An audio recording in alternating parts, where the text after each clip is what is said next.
Hi guys.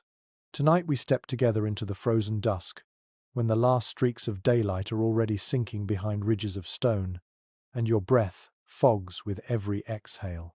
You feel the air sharp and cold enough to sting your lungs, and the earth beneath your feet crunches like glass.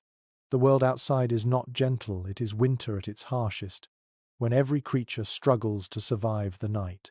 And yes, if you were dropped here without preparation, you probably wouldn't make it past sunrise. So, before you get comfortable, take a moment to like the video and subscribe, but only if you genuinely enjoy what I do here. And please, tell me in the comments where you are and what time of night it is right now. Now, dim the lights, and together we'll slip into the world of caves, where warmth, sleep, and survival blend in ways our ancestors depended on. You trudge forward, snow catching at your ankles, the horizon fading into slate-grey shadows. Somewhere far behind, the sun has given up its last warmth, leaving nothing but a pale afterglow. The bite of wind lashes against your cheeks, raw and unkind. Every part of you longs for shelter, and just ahead you see the dark mouth of a cave, nothing more than a hollow carved by time and weather. Yet to you it feels like hope itself. You know that step inside, and the rules of the world change. Here the air steadies, the storm muffles, and night promises rest rather than exposure. The first step across that threshold is startling.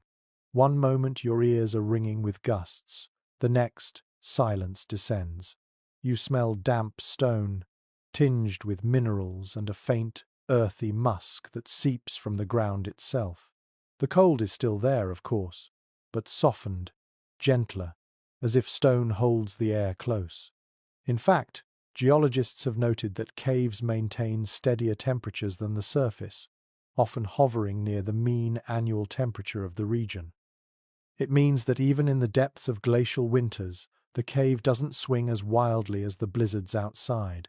That stable atmosphere would have been a lifesaver for early humans seeking not just shelter but true rest. Your eyes adjust slowly, finding shapes, uneven walls, stones jutting like ribs, and patches of darker shadow where recesses dive deeper. You feel the ground firm beneath your boots, smooth in places, littered with pebbles in others. Your fingertips brush the stone, it is cool, slightly slick, as though polished by countless hands long before yours. You can almost sense them, people crouched here, huddled with children, carrying meat from the hunt, stacking firewood. Imagine them stepping in with you, whispering in languages lost to time. Archaeologists often remark on how natural shelters like this became prime winter refuges. Evidence of soot layers high on cave ceilings shows that fires burned here season after season, and yet historians still argue whether groups stayed all winter long or used caves as temporary stopovers. Some point to heavy deposits of ash, bones, and tools that suggest long-term residence, while others believe groups moved regularly, never staying too long in one place for fear of exhausting local resources. You may picture them either way, a band of kin making this hollow their winter nest, or wanderers passing through, grateful just for a few nights of warmth. As you settle on a ledge inside, listening to the faint whistle of air at the entrance, you notice how sound changes here. Outside, the world roared with wind. Inside, even your breathing seems louder, reverberating against stone. The acoustics of caves fascinated early people too, though not always in ways we fully understand. Some researchers speculate that echoing chambers inspired ritual singing or drumbeats. But in your case, right now, it simply means you can hear your own heartbeat calming after the struggle through the snow. It's a steady thump that reassures you are safe, at least for tonight. Imagine now the faint orange flicker of firelight beginning at the center of the chamber. Sparks catch, then wood snaps, releasing smoke that curls upward.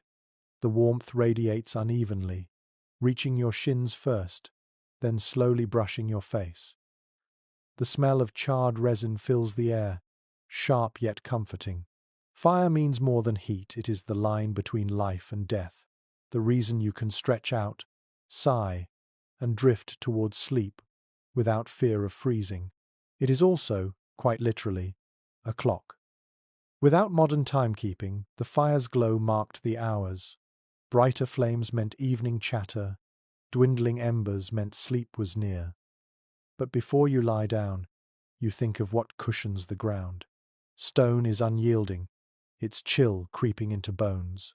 So, you spread furs, perhaps from reindeer or bear, layered with straw or dried moss. These crude mattresses were surprisingly effective. Experimental archaeologists today have even built replicas, finding that moss mixed with pine needles resists insects and smells pleasantly fresh. A quirky tidbit? Some evidence suggests Neanderthals used ashes sprinkled into bedding as natural pest control, a primitive but clever trick against lice and fleas. So, you shift your weight onto those makeshift layers, and already you feel the difference. The stone no longer gnaws at your spine, and instead you sink into a nest softer than expected. As the fire crackles and smoke drifts, you notice the rhythm of others around you. Kinfolk draw close, voices hushed, hands busy with small chores. A child coughs, someone hums low. The group folds into itself, a circle of life against the void outside. Here in the flicker, with darkness pressing at the edges, the world feels small and contained. The outside blizzard cannot touch you. Wolves prowl but cannot enter, and so you breathe deeper, slower, ready to let the weight of the day slip away. The cave becomes a cocoon. Your eyelids droop. The warmth from the hearth combines with the insulating walls, cradling you like a second skin. The snowstorm still rages beyond, but for you, tonight, sleep will come easier than it ever could beneath open skies. The smell of damp stone lingers around you, soft yet insistent, clinging to your nostrils like a memory you cannot quite place. It is neither pleasant nor foul, something in between, something deeply ancient. You breathe it in, and it reminds you of earth after rain, of basements left untouched, of minerals slowly weeping down the walls. It feels heavy, grounding, almost like the cave itself is drawing you closer into its chest. You lie still for a moment, realizing that this is the smell your ancestors would have known intimately, the smell of safety when winter clawed at the world outside. Close your eyes, and you can sense how the cave transforms once you commit to staying inside. Outside, the wind shrieks, slicing like invisible knives, yet in here the air stills.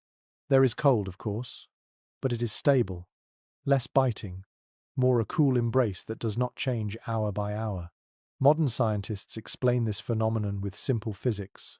Stone absorbs and releases heat slowly, so it regulates extremes. For prehistoric families, that meant fewer shocks to the system, fewer icy blasts at night. A small detail, but one that could decide who thrived and who perished. You shift slightly, pressing your hand against the rock floor. It is damp. Moisture seeps here, condensing as tiny droplets that glisten like pearls along the rough surface. In the dim firelight, they sparkle faintly, winking back at you. That dampness is not just decoration. It meant water nearby, dripping from stalactites or collecting in shallow basins. Imagine the convenience, never straying far for a sip, never wandering into the dark forest in search of a stream while predators lurked. Still, historians debate whether such moisture made caves more of a burden. Some argue that damp stone chilled the body too much, worsening ailments like arthritis or coughs. Others counter that clever bedding layers of hides, branches, and ash offset the cold. You may find yourself siding with the latter, because as you lie here with furs beneath you, the damp doesn't feel like a threat. It feels like background music. There's a quirky observation from archaeologists. When they recreate ancient living spaces inside caves, they often remark on the cave smell, sticking to their clothes for days. It's a potent combination of minerals, ash, and dampness. That smell would have been part of every waking and sleeping moment for early humans. Children would have grown up with it embedded in memory, like how modern people recall the scent of home cooking or a familiar blanket. For you, Lying here in the dark, it becomes strangely comforting, even hypnotic, drawing you deeper into drowsiness. Your ears catch the faint sound of dripping water somewhere further inside, a steady plink, plink, plink. Each drop echoes, stretching into the silence as though the cave itself is speaking. Some anthropologists believe these natural sounds influence the rhythms of prehistoric sleep. Without clocks or electricity, the body listened to cues like this: drip patterns, crackling fire, howling wind outside. They formed an organic lullaby. And though historians still argue whether people of that era experienced segmented sleep, waking in the middle of the night for a first and second slumber, the evidence suggests that these natural cues shaped when and how deep they drifted off.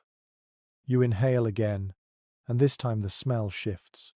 Smoke has mixed with dampness, forming a perfume of char and stone. It scratches your throat slightly, but your body adjusts.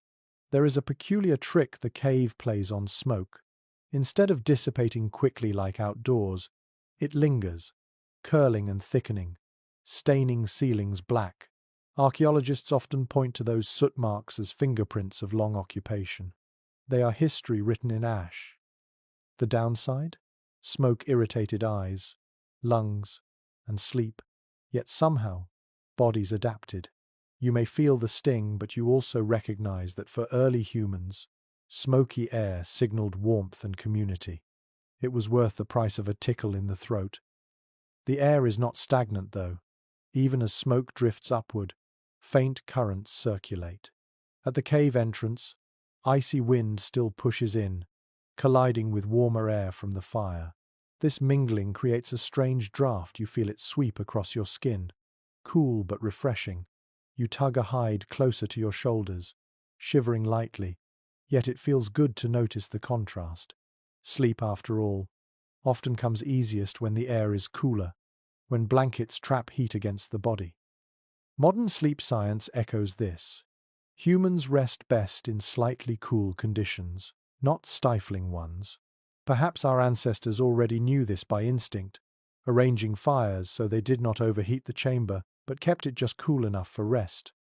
You roll onto your side, eyes half closed, and notice how shadows dance across the wall.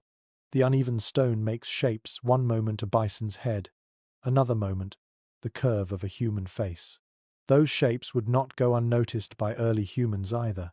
They might have whispered stories, connecting shadow forms to myths.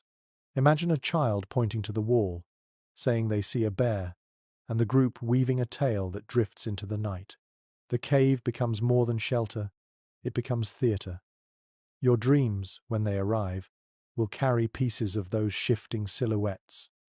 But for now, it is still the smell of damp stone that holds your attention. It wraps around your senses like a blanket, heavy but reassuring. Think of how different this is from sleeping in open air. Out there, every gust brings new scents: pine, wet fir, decay of leaves. In here, the smell is consistent, unchanging. Consistency is comfort. It tells your brain, you are in the same place, the same refuge, nothing has altered. That familiarity lulls you into a deeper trust, the foundation of rest. Mainstream accounts remind us that caves were not universally chosen. Many groups built huts or shelters even in winter. Yet caves offered this unique stability of air and smell. That lingering mineral scent signaled continuity across nights, perhaps even across generations. Historians wonder whether returning to the same cave season after season gave families a sense of identity, like a recurring winter home. Some researchers even suggest the caves became ancestral sites, places tied to memory and ritual. You can feel that possibility here when the scent fills your lungs. It feels almost sacred, as though others before you also breathed it in, also sighed with relief. Your body responds slowly to these cues. Muscles unclench, breathing evens out. The stone smell may not be sweet, but it signals safety. You let your head rest against a folded fur, cheek pressed into its rough softness. Around you, the others settle too, their movements small and deliberate. A cough here, a shuffle there, but gradually all fades. The cave fills with steady rhythms of breathing. It is like a chorus of rest, each person contributing a note to the lullaby. You drift within it, carried by the mixture of stone, smoke, and warmth. A final curious thought comes to you before sleep pulls harder. Some modern spelunkers claim they dream more vividly after long hours in caves, attributing it to air composition, darkness, or acoustics. Could it be that your ancestors also dreamed more vividly here, their stories more colorful because the environment itself encouraged it? Historians have no clear answer. They still debate whether cave life sharpened imagination or dulled it, but as your eyelids droop, you suspect the former. Because the cave is not empty, it hums with water drops, whispers with draughts, and perfumes the air with damp stone. It feels alive, and in its presence, your mind is already half in the realm of dreams. You pull the fur higher, nestle deeper into the bedding, and let the stone smell seep into every sense. Safe, grounded, and suspended in this cavern womb, you yield to the night. You crouch closer to the center of the chamber, watching as sparks jump from flint to tinder, and fire begins its slow transformation from fragile ember to roaring life.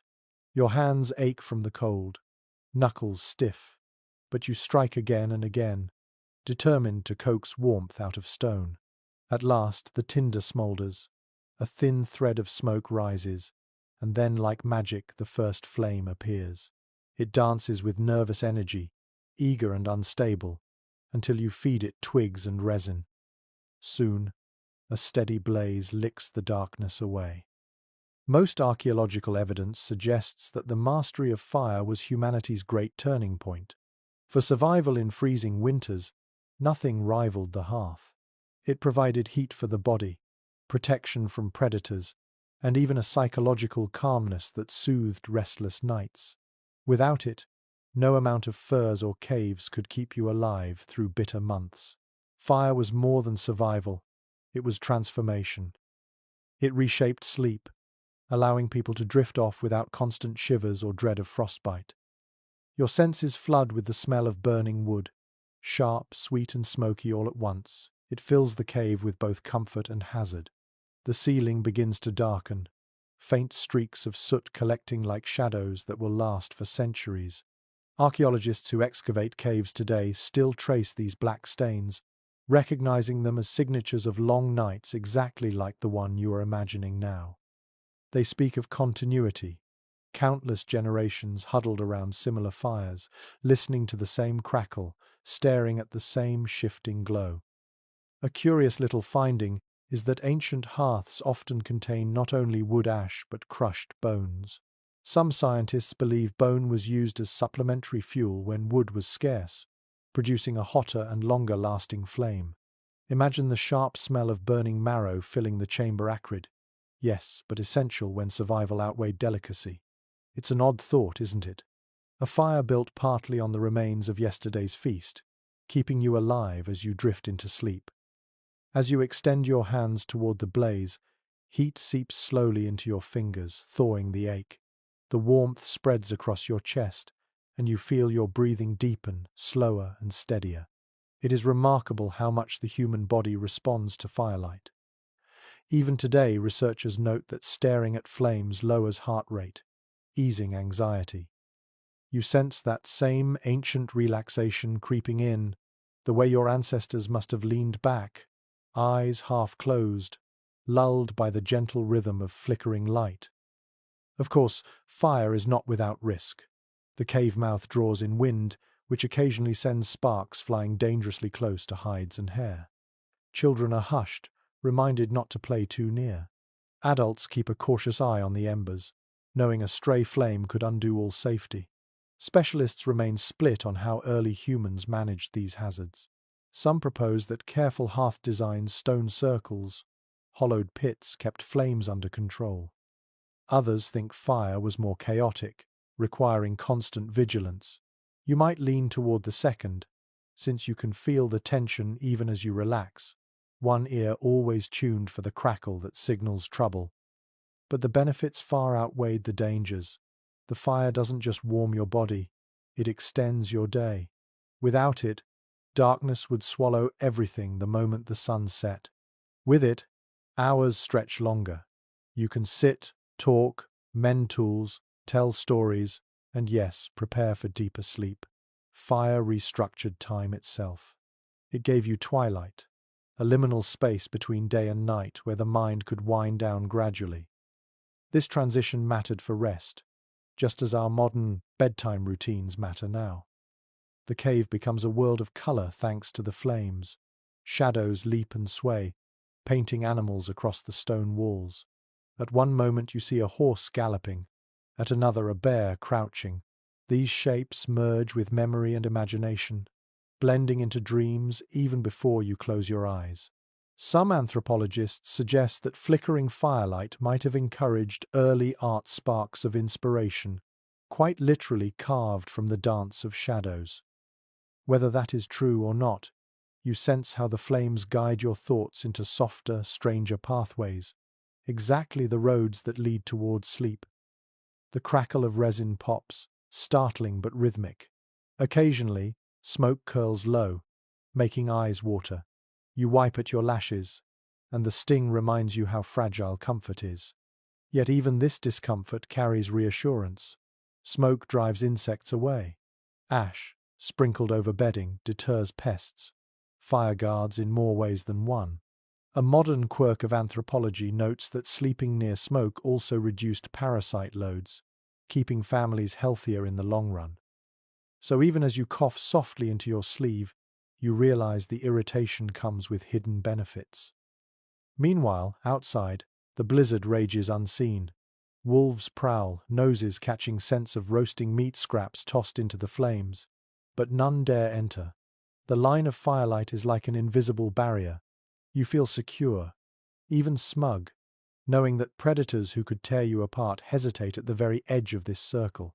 Imagine how differently sleep would feel without that barrier, fitful, anxious, constantly interrupted. Instead, you allow yourself to lie back, sigh, and let fire carry you into rest.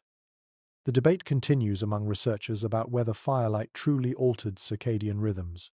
Did people sleep in longer, uninterrupted blocks? Or did they still wake in the night as many pre-industrial societies did? The evidence is unclear.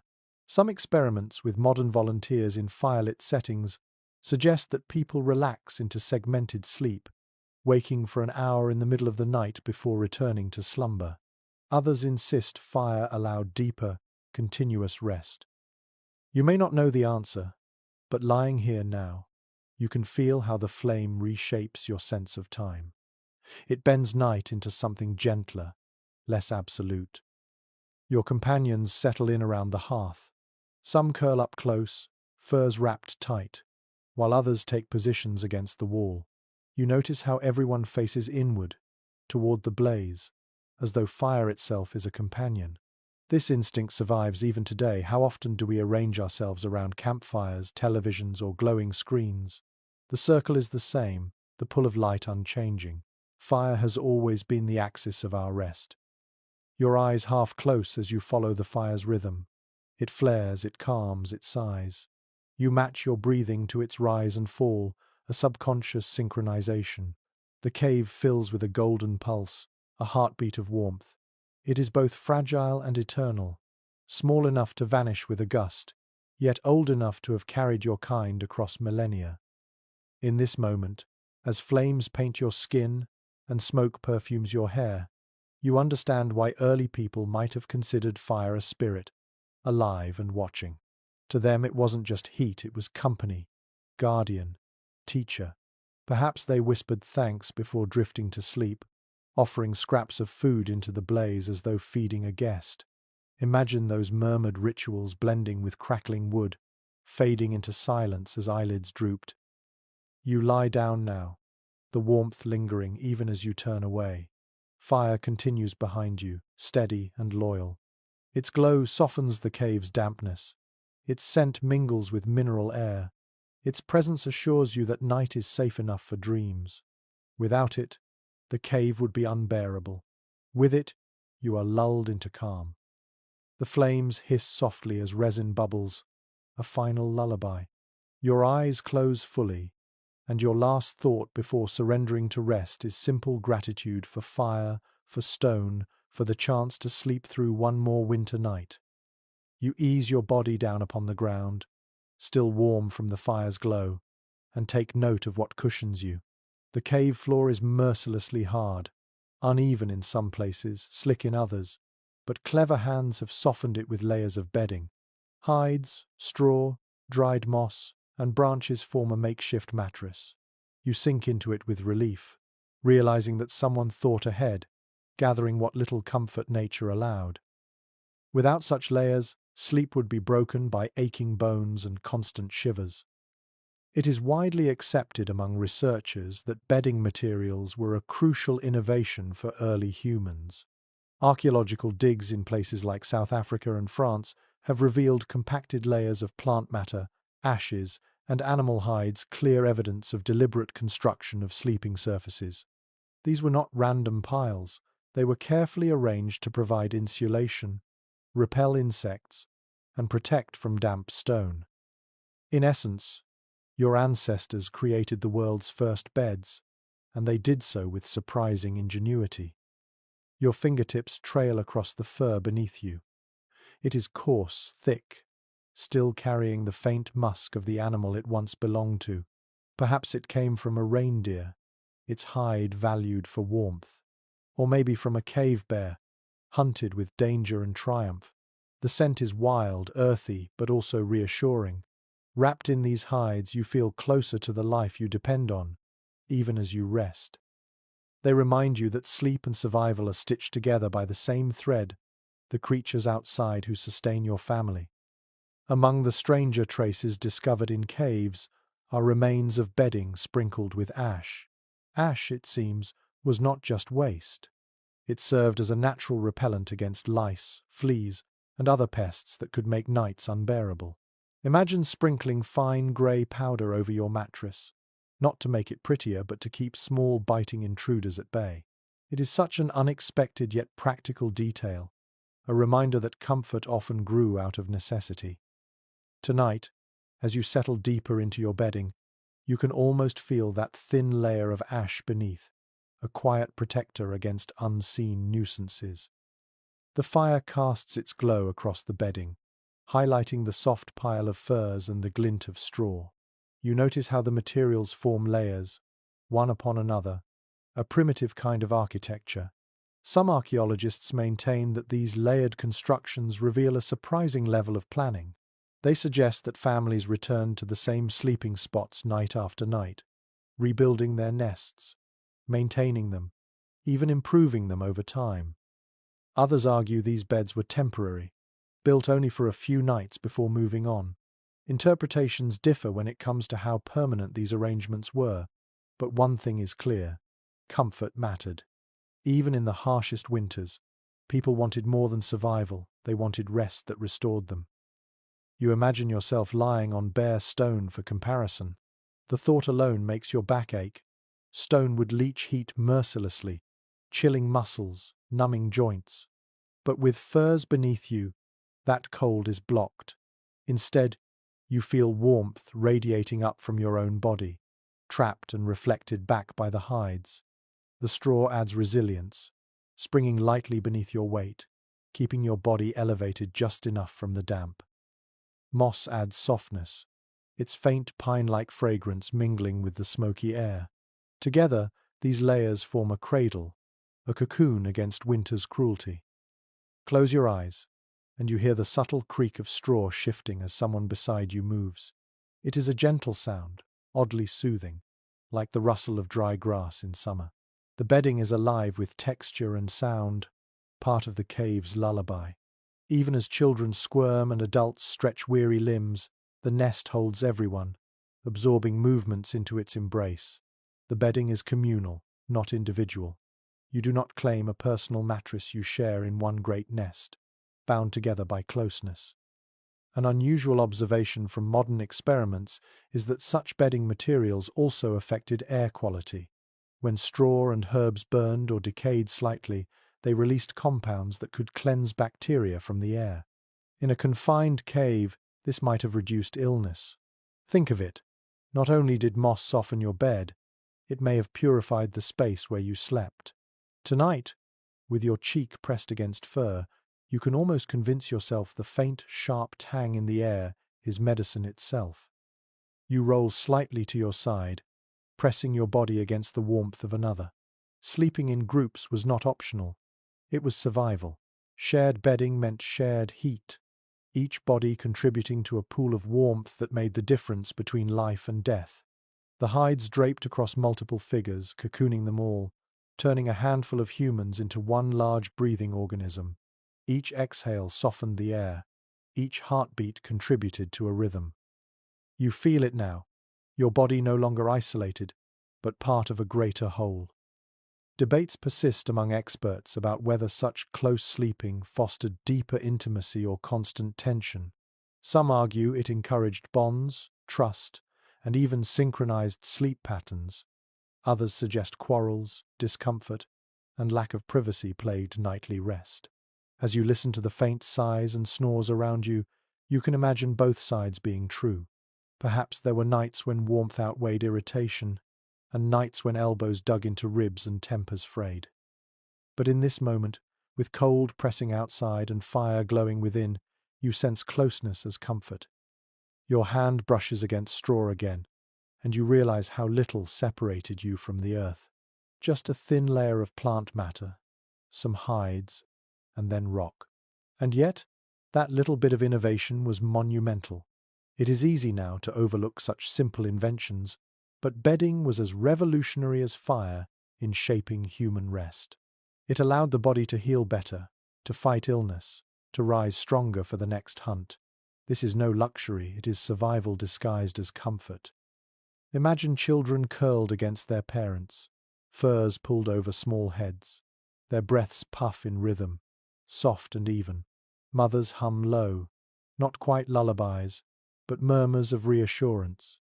The bedding absorbs it all, a stage for human tenderness as well as necessity. You realize that sleep here is not only about keeping the body alive, it is about nurturing the spirit, ensuring that even in the depths of ice, moments of peace endure. Some researchers note that this closeness to hides and moss also meant closeness to scents. Every night, the smells of animal, plant, and smoke pressed into skin and hair. It may sound unpleasant, but perhaps it became part of identity, the scent of family, of tribe. To those children, the odor of fur was not strange, it was home. Tonight, as you breathe in that musk, you feel strangely comforted too, as though your senses recognize something ancient, older than memory itself. The cave around you sighs. Drips fall in the distance, fire pops, straw rustles. These are the lullabies of your ancestors, woven into the bedding beneath you. You shift, sigh, and let the hides envelop you further. Outside, the blizzard sharpens its teeth, but inside you rest. The bedding does its work silently, insulating you from cold, pests, and pain. It is humble, yet it holds the weight of innovation. As your eyelids grow heavy, you realize you are not just lying on animal skins and dried plants. You are lying on the first true beds of humanity, the foundation of all comfort that would follow.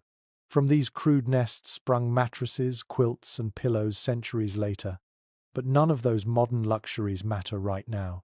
What matters is the warmth seeping into your bones, the softness beneath your cheek, and the gentle knowledge that you will make it through the night. The fire has settled into a steady glow now, not roaring, not threatening to vanish, but humming along as if it, too, has found a rhythm for sleep. You lie back, half-lidded eyes gazing upward, and there it is, the gentle hush of water dripping from some unseen stalactite in the depths of the cave. Plink, plink. The sound stretches across the chamber, echoing in ways that transform the smallest droplet into something grand. It feels like a metronome keeping time in the darkness, a patient and eternal lullaby whispered by stone itself. Excavations consistently reveal that prehistoric caves bore signs of water erosion and dripstone formations. Many shelters chosen for winter survival were not just empty cavities but living spaces shaped by centuries of dripping, flowing water. To the modern ear, That sound is white noise, soothing, steady, a signal to the brain that it is safe to rest. Imagine how profound it must have been for your ancestors. No electricity, no hum of machines, no street lamps outside the window, only the faint rhythm of water falling into pools, a soundscape carved by nature and carried straight into their dreams. You turn your head slightly, listening harder. The sound is not uniform.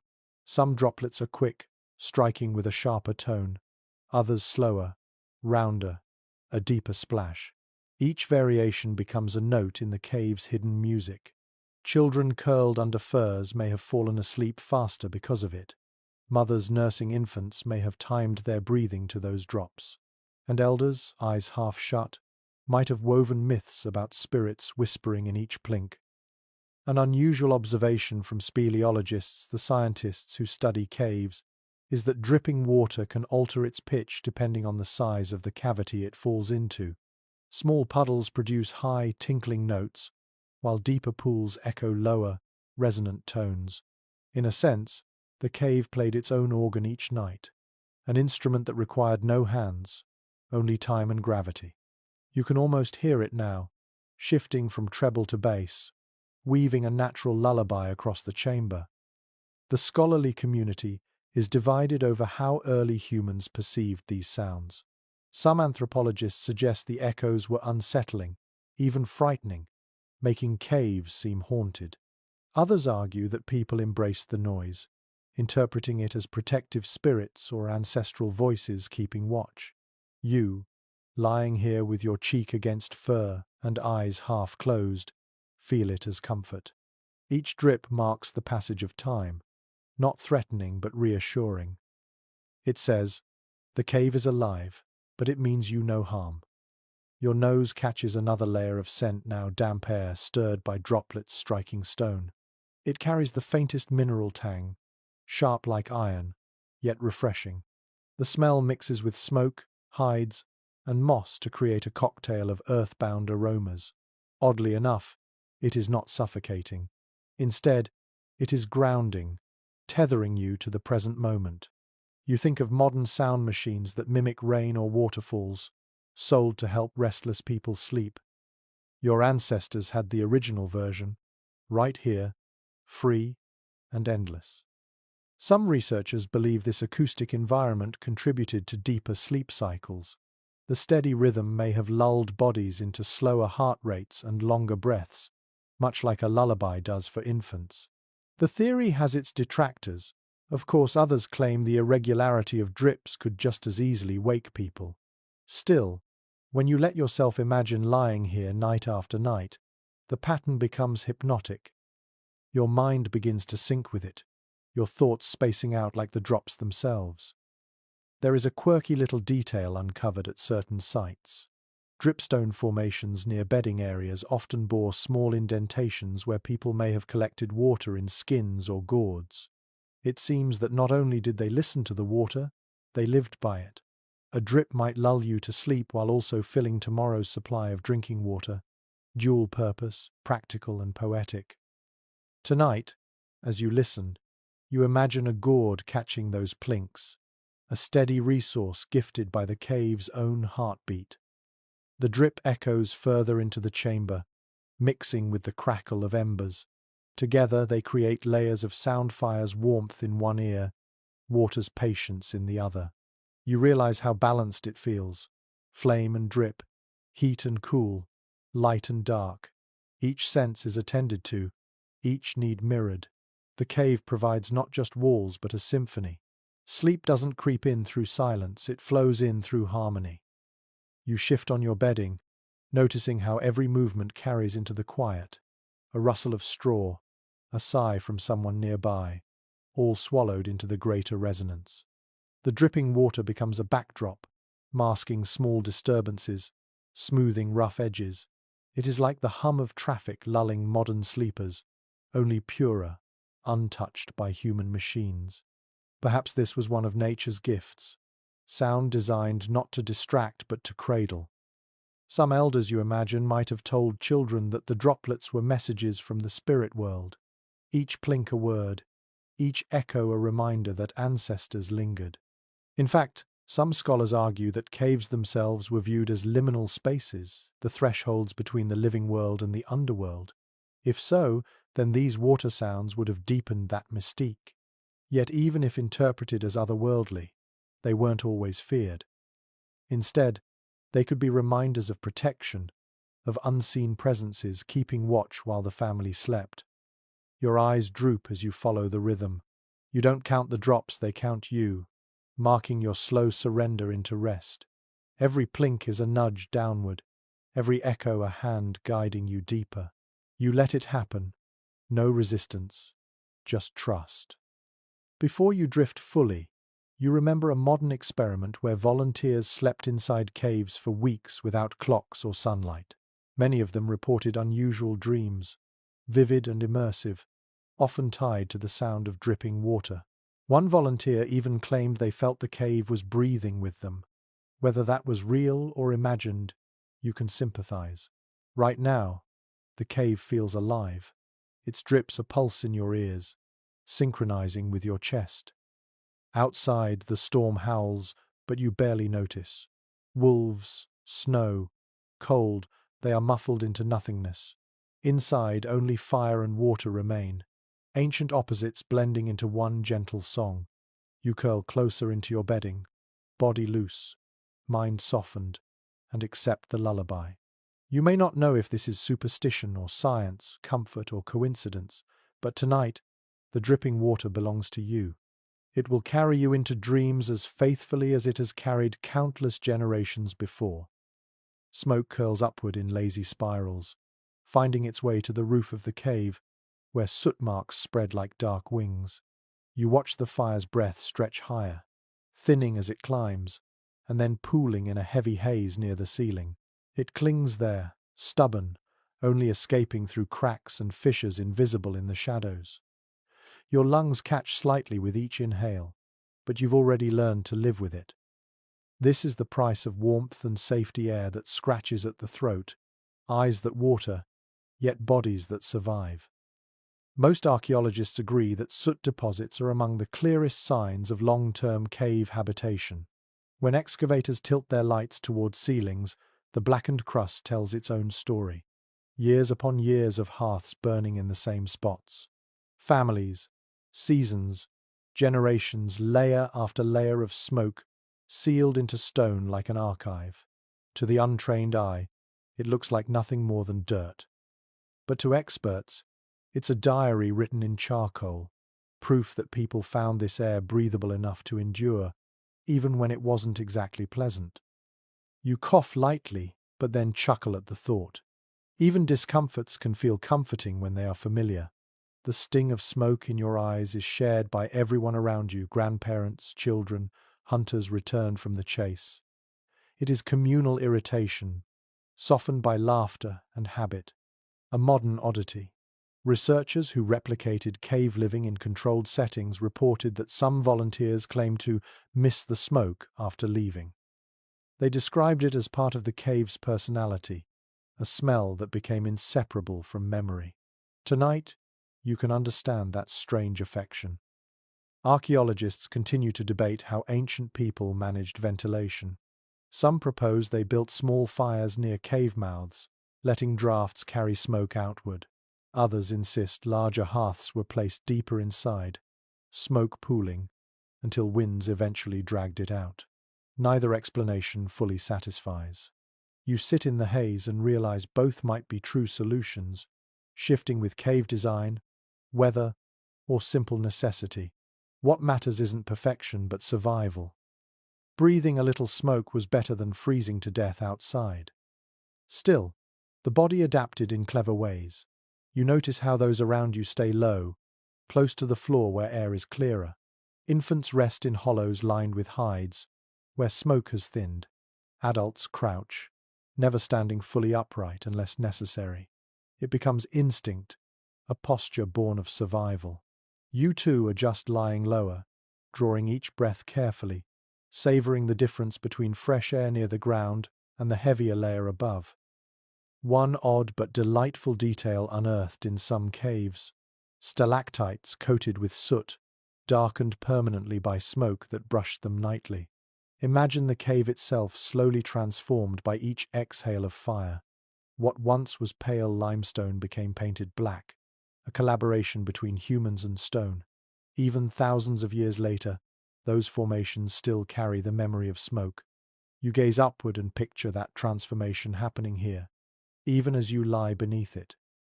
Your skin prickles with the warmth fire provides, yet smoke tempers it, reminding you not to grow complacent. You think about balance, too much fire and the cave suffocates, too little and the cold steals your rest. The line between comfort and danger is razor thin. Families must have learned through trial and error, adjusting, experimenting, teaching each generation how to tend flames just enough. Specialists remain split on whether fire tenders were chosen by role. Perhaps certain adults always kept watch or if everyone took turns. Either way, the presence of smoke was constant, woven into every night of winter. You rub your eyes, watering from the haze, and feel oddly drowsy. Some scientists suggest that carbon particles or lower oxygen might have influenced sleep, pushing people into deeper states more quickly. The idea isn't proven, but as you blink heavily, it feels plausible. Smoke, for all its irritation, may have been a strange ally of slumber. Your ancestors, dozing with watery eyes, might have slid into dreams faster than they ever would have under clear skies. The sound of crackling wood continues, each pop a reminder that smoke is always moving. It snakes upward, reshaping shadows, curling into invisible paths. You imagine the cave roof mottled with scars of flame layers of soot mingled with dripping minerals. Over centuries, smoke became part of the geology, fossilized evidence of nights like this. Without words or symbols, people inscribed their presence into stone simply by surviving. An unusual observation by modern cave explorers is how the smell of old soot lingers even in caves abandoned for millennia. Step into one, and you may still detect faint char, a whisper of fires long gone. It is a sensory time machine, pulling you back across eras. Tonight, as smoke weaves through your hair, you know that someone, thousands of winters ago, lay in this same haze, eyes watering, lungs adjusting, yet heart slowing into rest. The children stir, some coughing softly, but no panic follows. Parents soothe with gentle pats, murmurs blending into the crackle. The group has accepted smoke as part of life, not an intruder. You realize this acceptance is a kind of wisdom resisting what cannot be changed, only wastes energy. Instead, they folded discomfort into routine, even into comfort. Smoke meant warmth. Smoke meant company. Smoke meant you could close your eyes and expect to wake again. Your vision blurs slightly as tears sting, but the firelight beyond those tears glows softer, hazier, like a lantern seen through fog. It is beautiful. In a way, flame and smoke collaborating to paint dreamscapes on the cave walls. Bison and horses flicker, shadows elongated by the shifting haze. This theatre of smoke and light must have entranced children, their first stories written in vapor. Maybe that's how myths of spirits in the flames began, or how elders explained the blurred visions of half-sleep. You let your breath fall into rhythm with the fire's sigh. Inhale, cough lightly. Exhale, relax. Your body knows what to do, even as lungs negotiate with haze. A warmth spreads through your limbs, making the sting in your eyes feel minor, manageable. Comfort, here, is not the absence of hardship. It is the art of resting despite it. As you nestle deeper into your bedding, the smoke above thickens, but you pay it little mind.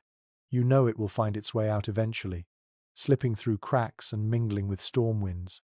For now, you remain inside its embrace. Your eyes close, and you imagine that blackened ceiling stretching across centuries, carrying memories of every flame, every family, every night where survival and sleep intertwined. And with that thought, you let the smoke cradle you into dreams. The fire breathes steadily, its glow softening the rough walls, and the bedding cradles your weight. Yet warmth does not come from flames alone. You notice the closeness of bodies around you, kin pressed side by side, shoulders brushing, breaths mingling in faint white clouds. The hides stretch across not one figure, but many, wrapping everyone together. It is a blanket of fur and flesh alike, a shared cocoon spun out of necessity. Archaeological evidence strongly suggests that communal sleeping was the norm in prehistoric caves. Bones, hearths, and bedding layers are often found grouped tightly, as if entire families slept in circles. This pattern implies more than convenience. It reflects survival strategy. When bodies share heat, energy loss slows. Each person becomes a furnace for the next. In frigid winters, this was no small advantage. It meant the difference between waking to hunt again or never waking at all. You feel the warmth immediately, not just as temperature, but as comfort. A hand brushes against yours, not intentional, just gravity pulling limbs together. You don't flinch. Instead, you let the contact remind you that you are not alone. The cold outside can bite all it wants inside. You are part of a greater warmth, a human hearth. Among the more curious discoveries in anthropology is the suggestion that synchronized sleep rhythms may have emerged from such arrangements. When one person stirred, others adjusted, settling again into collective stillness. Modern studies of people who camp without artificial light show that their sleep cycles often align naturally. Imagine that here, a dozen individuals drifting into slumber at nearly the same moment, their breathing gradually sinking, the entire group moving as if one organism. The cave itself must have hummed with that rhythm, like a great sleeping animal. Researchers remain divided on whether communal sleeping fostered stronger social bonds or bred constant friction. One side argues that nightly closeness built trust and empathy, the foundation of cooperative hunting and shared survival. The other suggests it caused tension, snoring, coughing, fidgeting, and the loss of private space. As you shift slightly against your neighbor's shoulder, you can believe both. Perhaps there were nights of annoyance, but in the face of blizzards and predators, the need for unity outweighed any irritation. Your senses expand in this nest of warmth. You hear the layered breaths around you, some slow and heavy, others quick and shallow. Each voice adds texture to the soundscape. A child sighs in sleep, the exhale thin and high. An elder's chest rumbles with a deeper rhythm. All blend together into an accidental symphony. You match your breathing to it without realizing, falling into step with the group's collective pulse. One unusual observation from modern recreations: people sleeping in close quarters often experience lower stress hormones compared to those isolated. There is a calming effect in hearing others nearby, in feeling subtle touches of warmth. Loneliness evaporates. Even today, some cultures keep the tradition of group sleeping, not only for warmth but for emotional comfort. You sense that comfort acutely, an invisible safety net woven out of proximity. The hides smell faintly of musk and smoke, but also of kin. Your nose catches the unique human scent, salty, earthy, familiar. It is not perfume, but it is identity. To children, the smell of family meant security. To you, pressed into this communal cocoon, it signals that you belong. The cave may be stone and cold, but the people make it a home. Of course, not all nights were tranquil. Imagine arguments carried into the bedding, siblings squabbling, couples bickering, someone claiming more space than their share. Perhaps laughter followed, or perhaps sulking silence. Academic circles have long discussed whether this closeness amplified conflict or created resilience. Maybe both. You can almost hear echoes of a grumble or a chuckle, fading into eventual snores. Even discord becomes small when exhaustion settles in. You shift again, feeling how hides stretch taut across multiple bodies.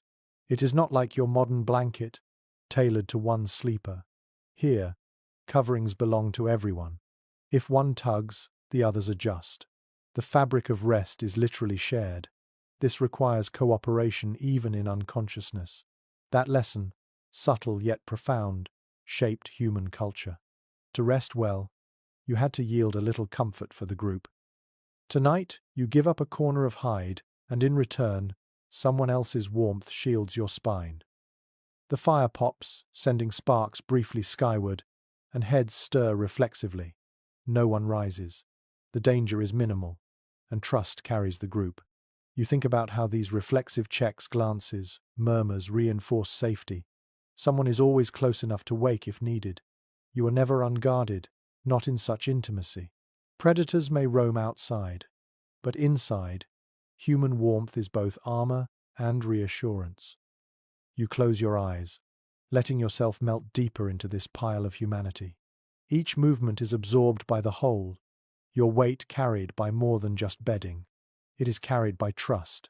The warmth that seeps into your bones is not just physical, it is social, emotional, ancestral. You realize why stories of kinship survive across millennia.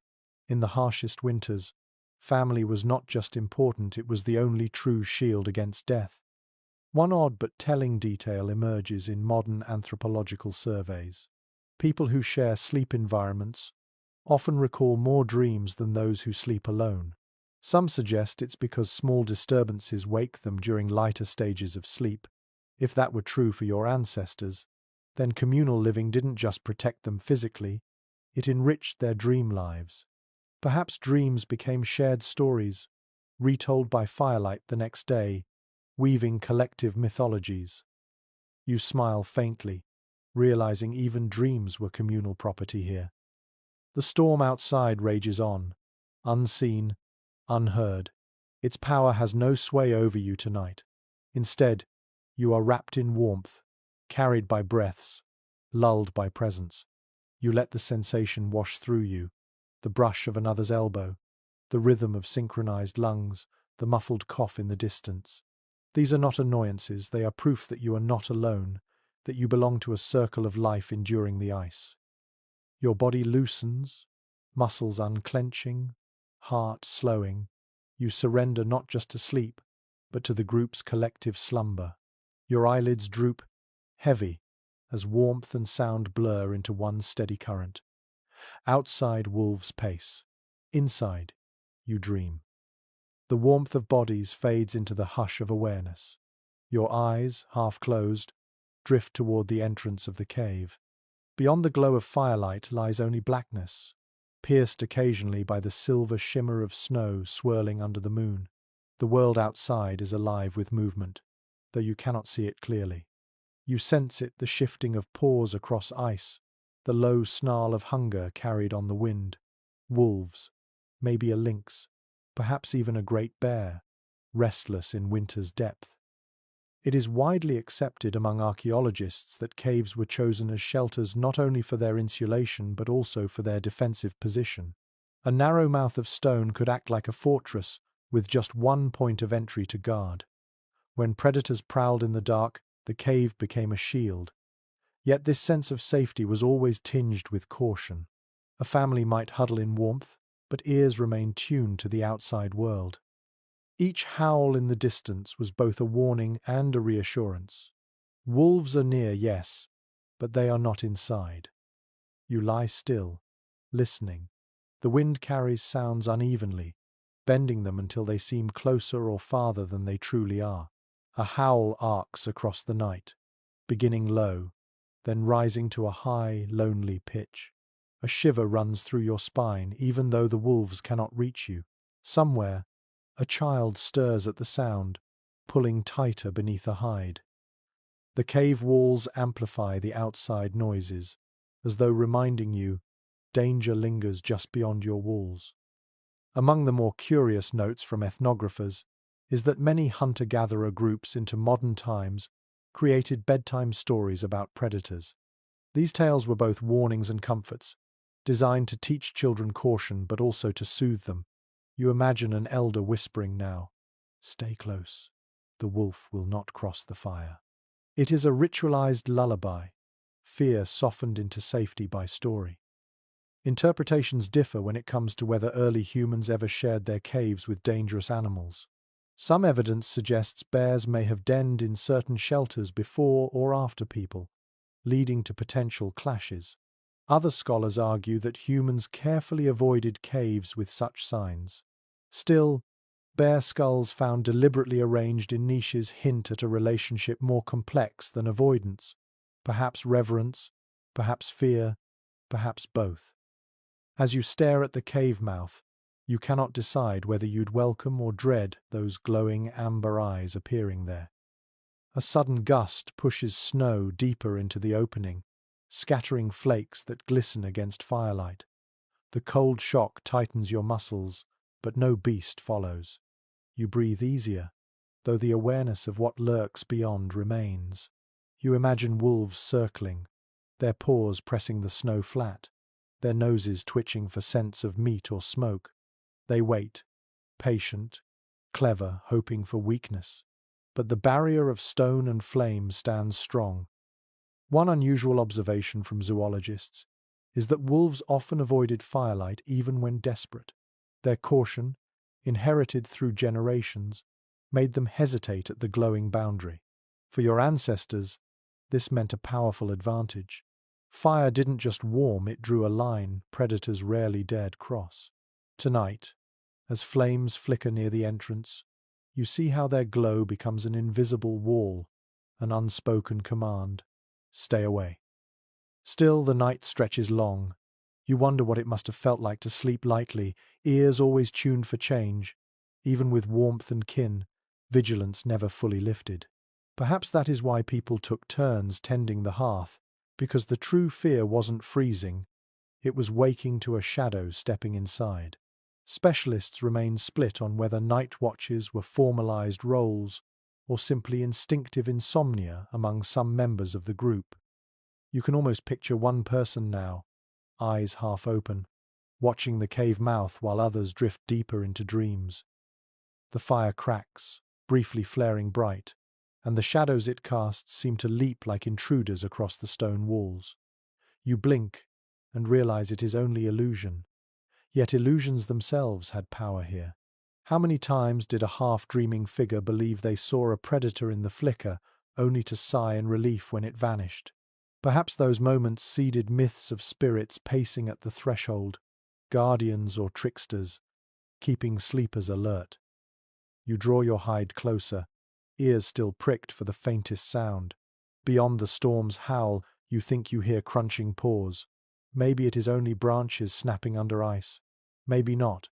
That uncertainty was constant in cave life each night, a wager with nature.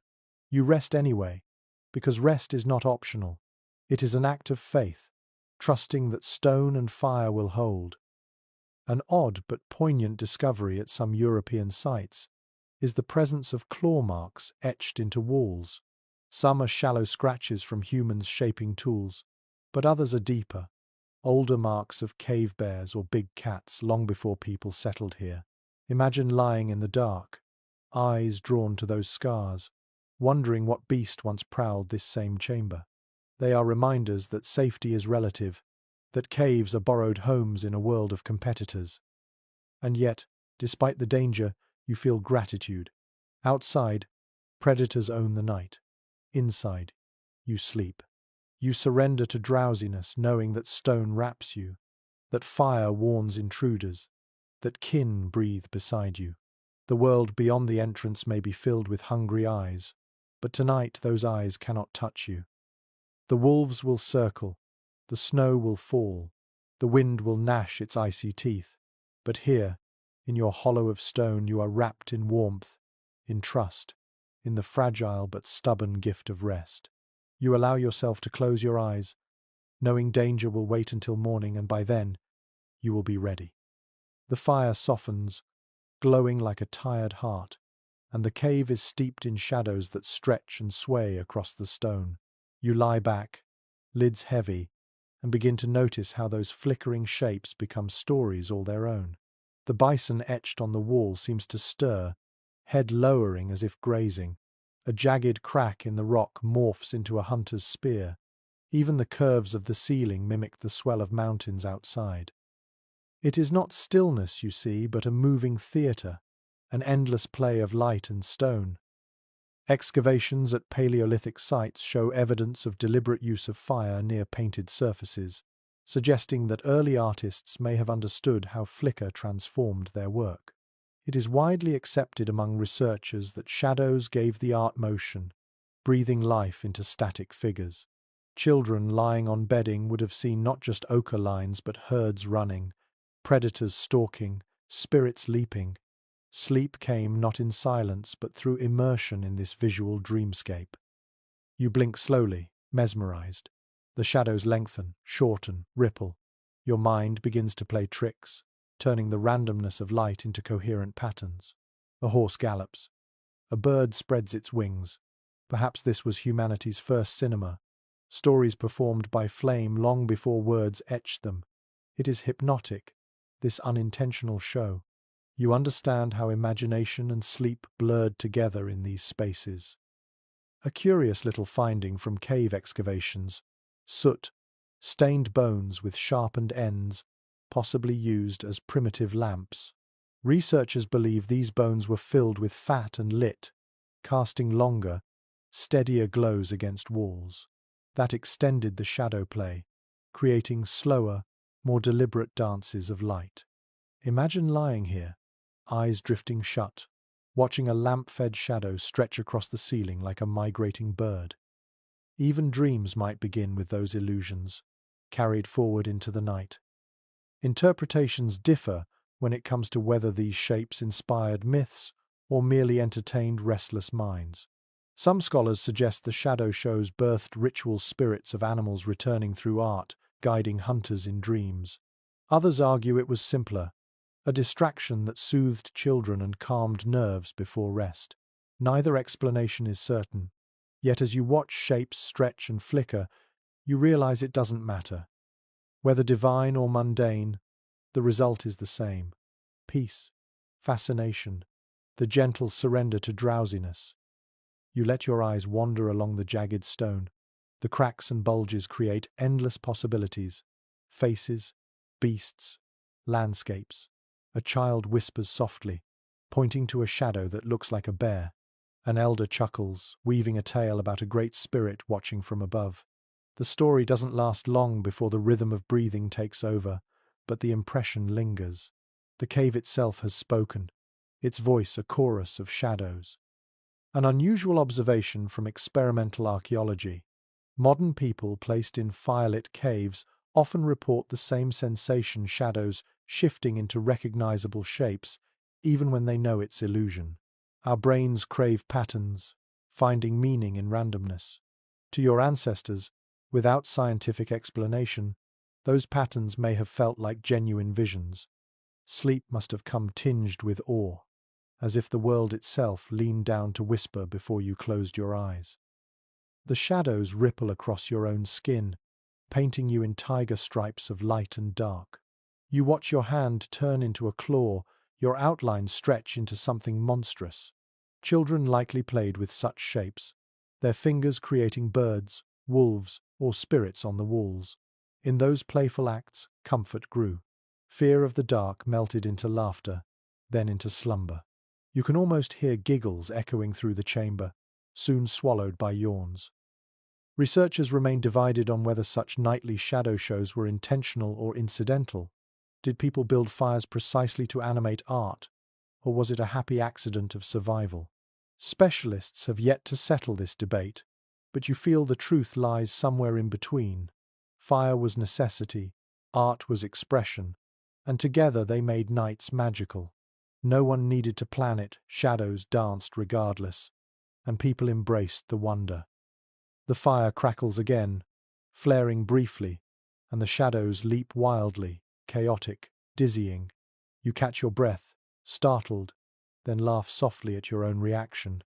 How many times did your ancestors do the same, startled awake, heart racing, only to realize it was nothing but light and stone? Perhaps these moments even trained the mind, blending vigilance with imagination, teaching humans to balance fear with curiosity. The cave grows warmer as hides and bodies trap heat, yet the shadows remain restless, shifting with every twitch of flame. You begin to let them blur, no longer seeking meaning, simply watching movement. The effect is hypnotic, like staring at ocean waves or drifting clouds. Your thoughts grow slow, your body heavy. The shadow play is no longer entertainment but a pathway, easing you gently into the threshold of dreams. One odd but compelling idea from certain scholars that early humans may have practiced a form of guided dreaming through such rituals. By focusing on shapes before sleep, they carried those images into their subconscious, where they mingled with memory and desire. Dreams of bison, horses, and hunts may have begun as shadows on the wall. You find yourself nodding, believing it easily, as you let the last image linger behind your eyes before shutting them fully. The storm outside rumbles faintly, but here, inside, you are cocooned in light and illusion. Fire has given you warmth, but shadows have given you stories, bridges into another world. You sigh, smile faintly, and allow the cave's moving pictures to fade as dreams take over. The fire softens into glowing coals, its frenzy spent, and the shadows calm with it. Around you, the circle of kin settles deeper into stillness. Yet you notice something new beside the bedding. Within arm's reach lie the tools of survival. Flint blades glint faintly, a spear leans against the wall, and a hammerstone rests heavy where anyone can grab it. Even in slumber, the instinct to prepare never leaves. To drift unarmed in a world of predators would be unthinkable. Most archaeological sites with traces of prehistoric living show not only hearths and bedding, but also clusters of tools scattered around sleeping areas. It is generally accepted by researchers that people kept weapons close at night, not neatly stored away but ready to grasp in a heartbeat. The cave was a home, yes, but it was also a fortress. Sleep could not mean total vulnerability. Stone edges and wooden shafts were guardians as much as fire and walls.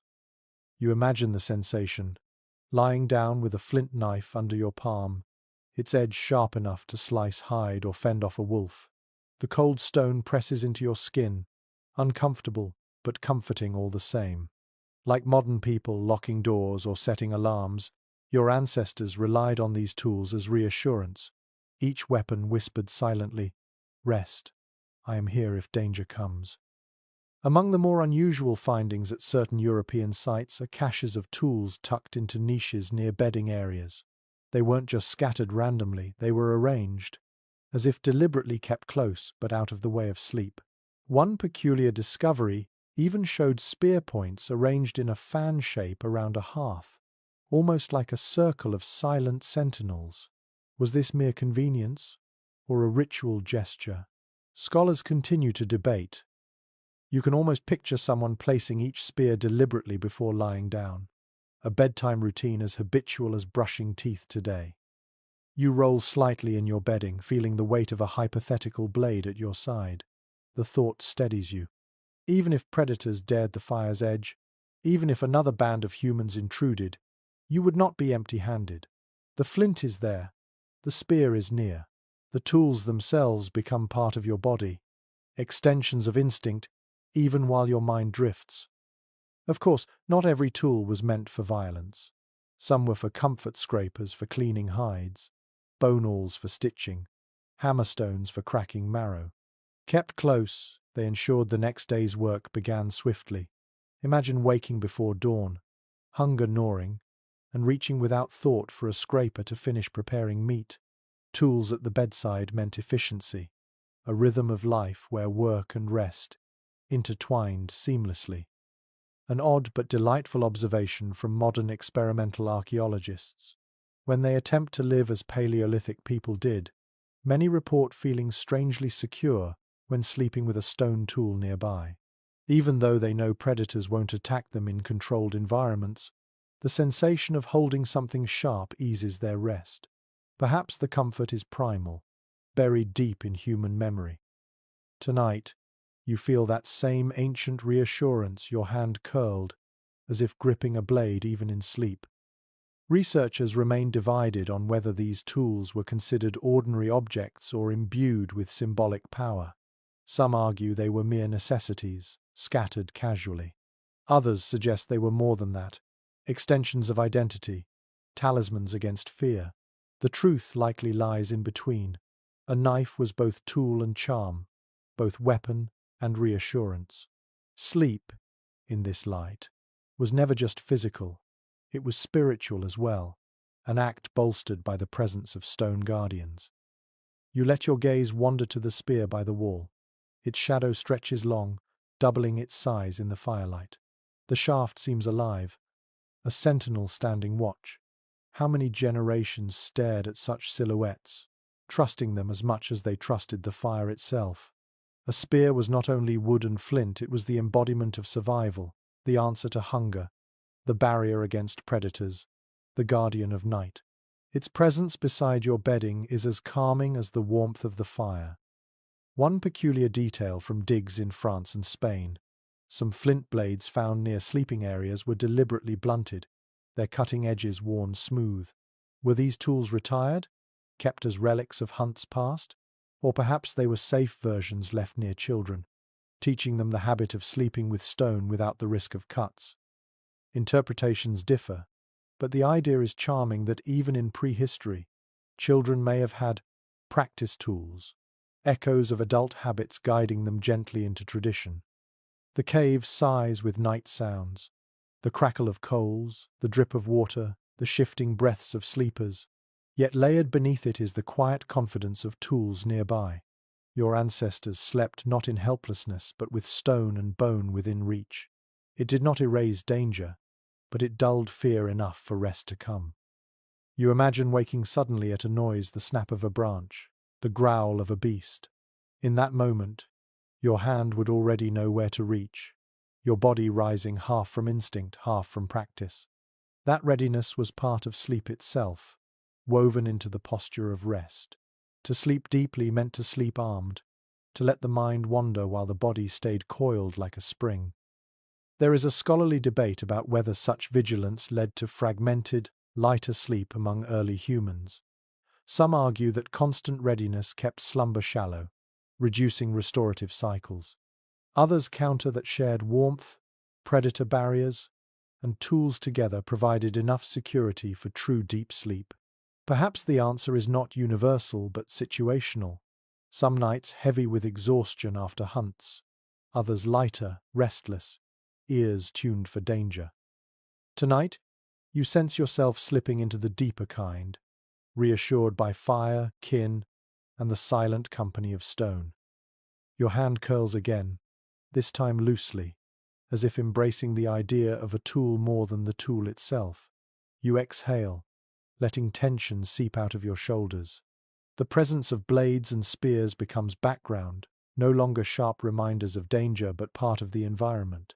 Just as the bedding cradles your body, the tools cradle your mind, giving permission to drift. Outside, predators still roam. Inside, shadows still shift. But here, in this circle of warmth, every detail has been prepared. Fire tended, hides layered, kin gathered, tools waiting. The stage is set for slumber, and you yield to it fully. The coals dim further, their glow steady but soft. Your eyelids drop, your breath slows, and your last thought before dreams arrive is this: safety is not the absence of threat, it is the readiness to meet it, even in sleep. The hours of night stretch on, longer than you are used to. Winter does this, the sun fades early, and dawn hesitates, leaving humans to swim through an ocean of darkness. Here in the cave, you feel it intensely. The fire's glow has dimmed to a bed of coals, barely enough to paint the walls, and the hush deepens. Your body notices the rhythm of the season as surely as your mind does. The nights are vast, demanding more sleep than summer ever would. It is widely understood among historians of prehistory that the cycle of rest followed the cycle of light. Without clocks or electric lamps, people moved with the seasons.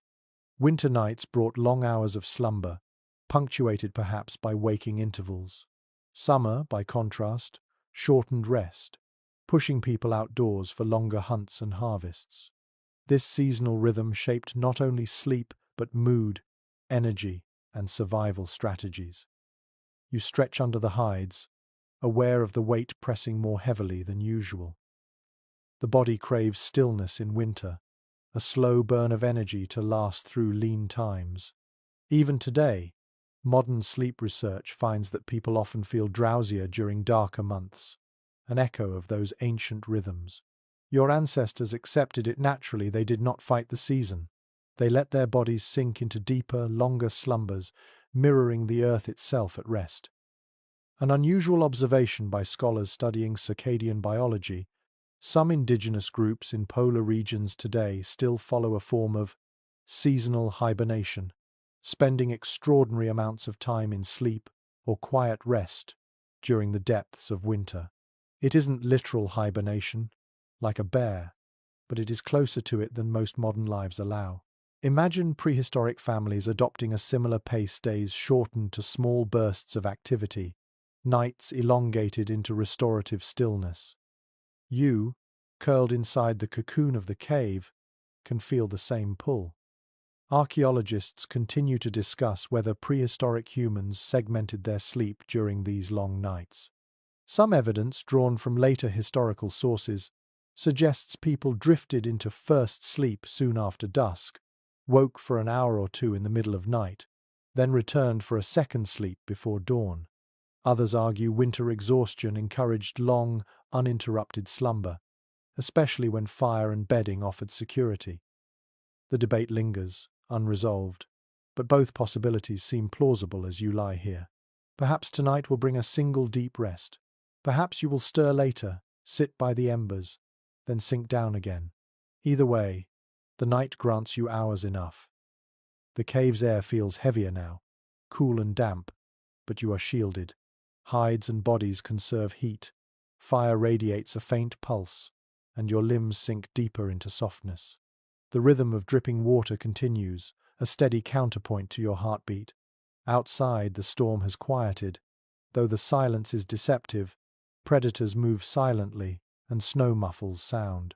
Still, the cave muffles time itself, and you are aware only of slow, deepening rest. One curious little finding at certain sites: clusters of sleeping areas often appeared in semicircles facing the hearth. This arrangement may have helped distribute warmth evenly and allowed everyone to watch the fire if they awoke, but it also resembles ritual design, almost like petals around a center. Whether practical or symbolic, the effect must have been profound. To lie down in such formation, surrounded by kin, staring at a shared flame, was to embody unity. You feel it now, lying in the imagined semicircle, fire at your center like a sun within the night. You wonder what dreams came in such long winters. Did hunters chase mammoths across snowfields in their sleep? Did mothers dream of green summers and ripe berries? Did children imagine animals painted on walls stepping down into life? Dreams must have been vivid, stretched by hours of slumber, shaped by shadows and sounds. Anthropologists have proposed that myths may have grown directly from these long dreamscapes. The boundary between night vision and waking tale was thin, and both wove into culture seamlessly. The scholarly community is not unified on whether long prehistoric nights produced lethargy or creativity. Some researchers suggest extended darkness led to torpor, sluggishness, and depressive moods. Others argue the opposite, that long nights gave time for storytelling, art, and reflection, enriching social life. As you drowse here, you can believe both. There may have been nights of dull heaviness, but also nights when imagination soared, sparked by fire and shadow. You roll slightly, stretching legs that ache from crouching during the day's work. The bedding rustles, straw and hides shifting under your weight. Around you, bodies shift as well. Someone coughs softly. Another sighs. A child murmurs in dream. The communal nest breathes, adjusting itself like one large creature. Its warmth is constant, but its sounds are ever-changing, proof that even in deep night, life stirs. An odd but telling detail from experiments with dark retreats, modern studies, where volunteers live without artificial light, shows that many people naturally extend their sleep to 12 or more hours when given unlimited darkness. They also experience more vivid dreams. It seems our bodies still carry ancient instructions. When nights are long, rest deeply. You feel that instruction in your bones now, a pull older than civilization. guiding you to let go fully. The fire pops faintly, startling a brief glance, then quiets again. Its glow seems smaller, but it is enough. Even coals provide a faint circle of safety, light against the vast dark outside. You know that when one sleeper wakes, they will add another branch, reviving flame. But even if no one stirs for hours, the embers will hold, glowing like quiet stars within the cave. That knowledge eases you further. You do not need to stay vigilant every moment. The night will be tended, whether by fire, by kin, or by time itself. You sigh, nestling deeper into your hide, eyes fluttering. The long night wraps you, demanding no hurry, no alarm. In this cave, time is different. Winter teaches patience, teaches surrender. You let your body learn it again, as countless generations did, to slow, to stretch, to rest longer than seems possible. Sleep is not escape, it is survival, a rhythm aligned with the earth itself. Your final thought before drifting deeper is simple. The night is long, but so are you. You can meet it with warmth, with trust, with dreams that outlast the storm. The coals still breathe faintly, a reddish pulse that glows just enough to remind you of fire's presence. Yet another light joins the scene. Through a narrow crack in the stone ceiling, silver filters down, soft and ghostly. Moonlight. It drips into the chamber as though poured from a celestial cup, catching on damp walls, gleaming faintly on spear points, brushing the hides with pale shimmer. You open your eyes wider, and for a moment you forget the cold, the smoke, the predators outside. The cave has become a lantern lit by the moon. It is a well-documented truth that prehistoric people lived in harmony with lunar cycles, long before written calendars existed. Phases of the moon guided hunting, gathering, rituals, and most importantly sleep.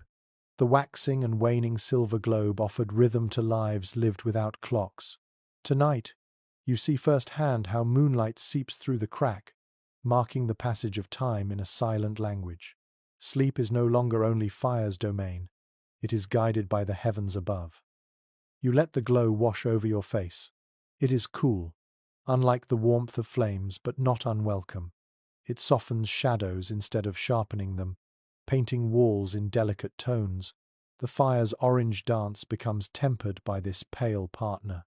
The cave is no longer just stone, it is sky, borrowed and contained within rock. You imagine children waking to see the light and asking questions their parents could not fully answer. What is that silver light? Why does it change shape? Questions that linger even now.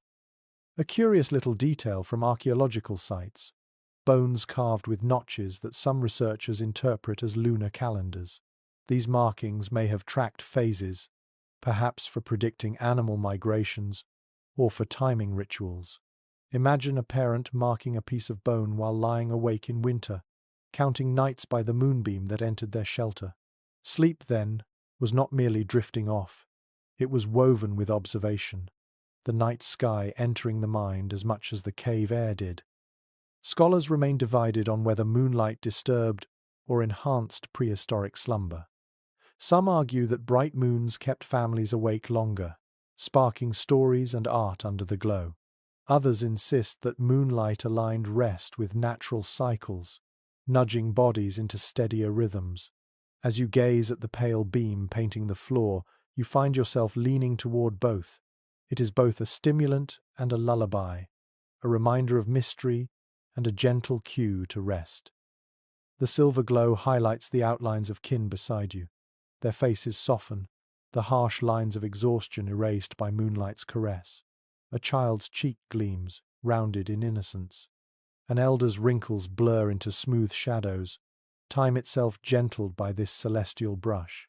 You realize moonlight does not judge it, reveals beauty in everything it touches. No wonder myths cast the moon as a goddess, a mother, a keeper of night. Even without names for deities, people must have felt awe in this light.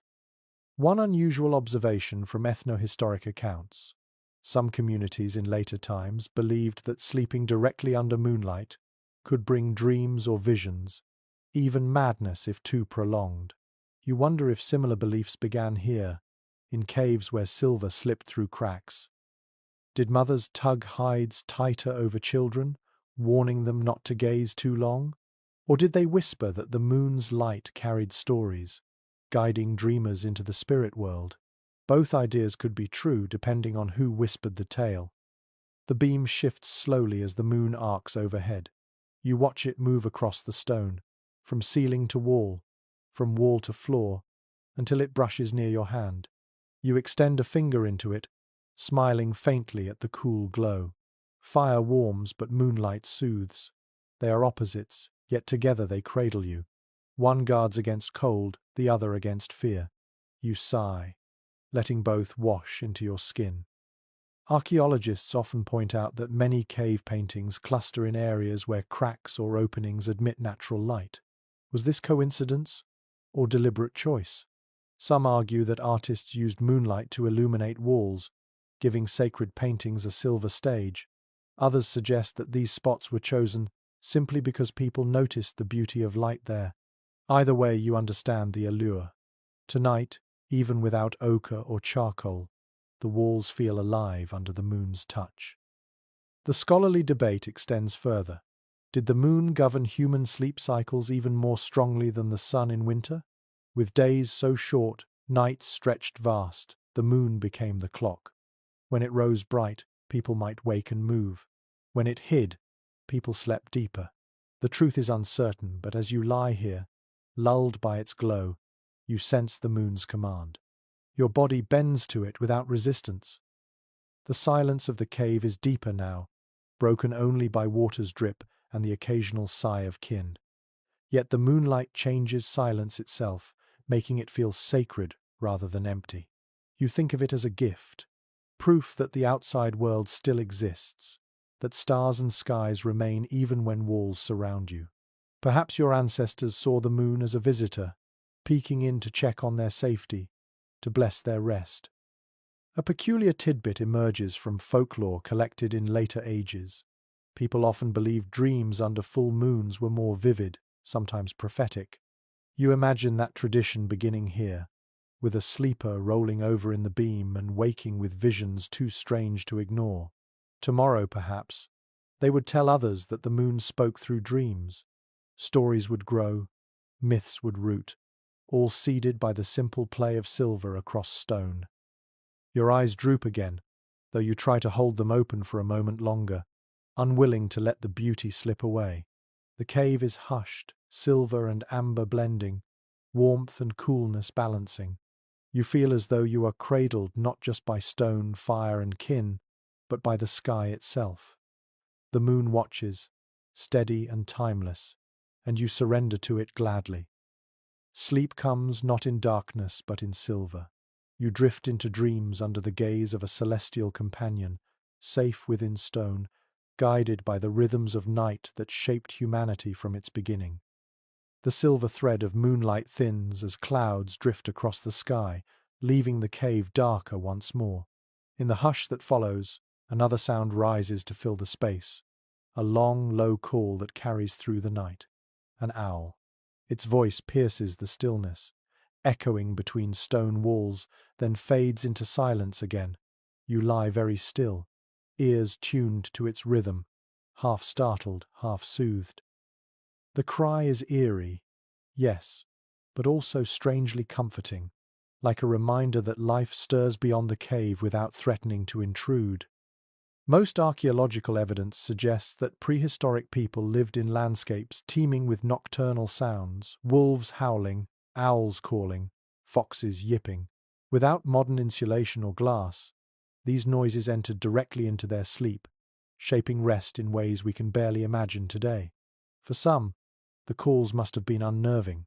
For others, they were lullabies, steady signals of a world still functioning as expected.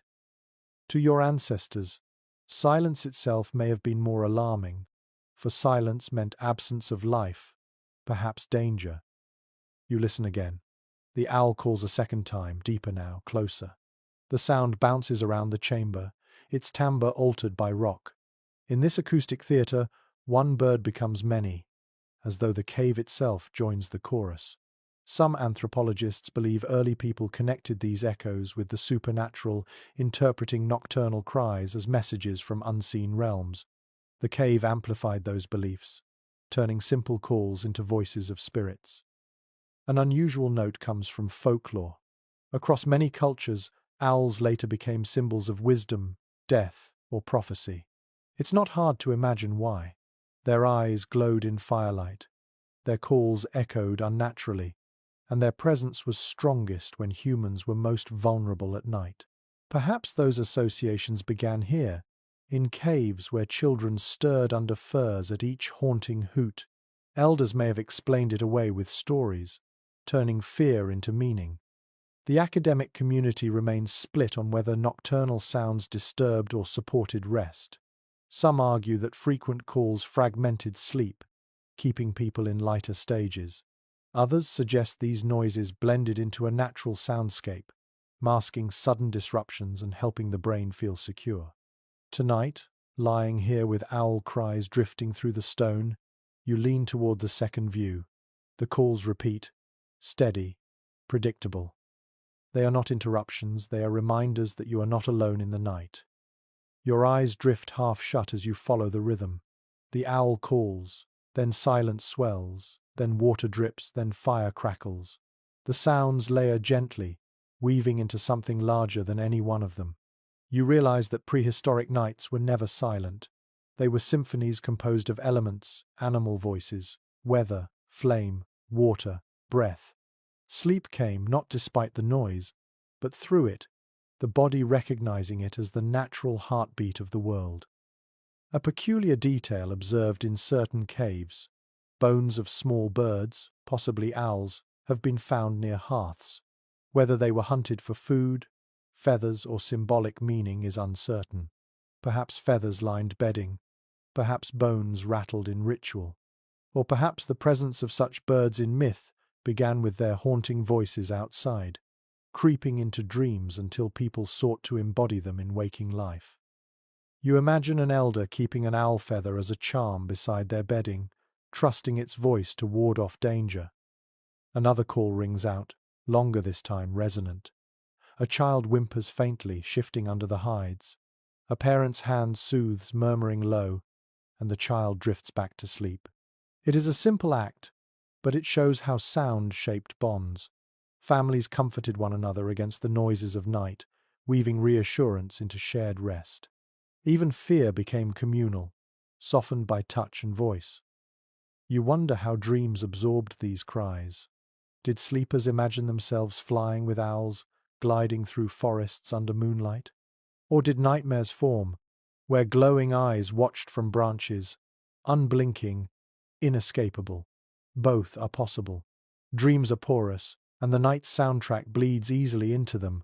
Perhaps that is why myths grew so rich, because the line between waking sound and dream imagery was so thin. Specialists who study sleep in traditional societies note that natural noises often cue micro-awakenings without full disruption. You can picture it now. One person stirs at the call, opens their eyes briefly, glances at the glowing coals, then closes them again, reassured.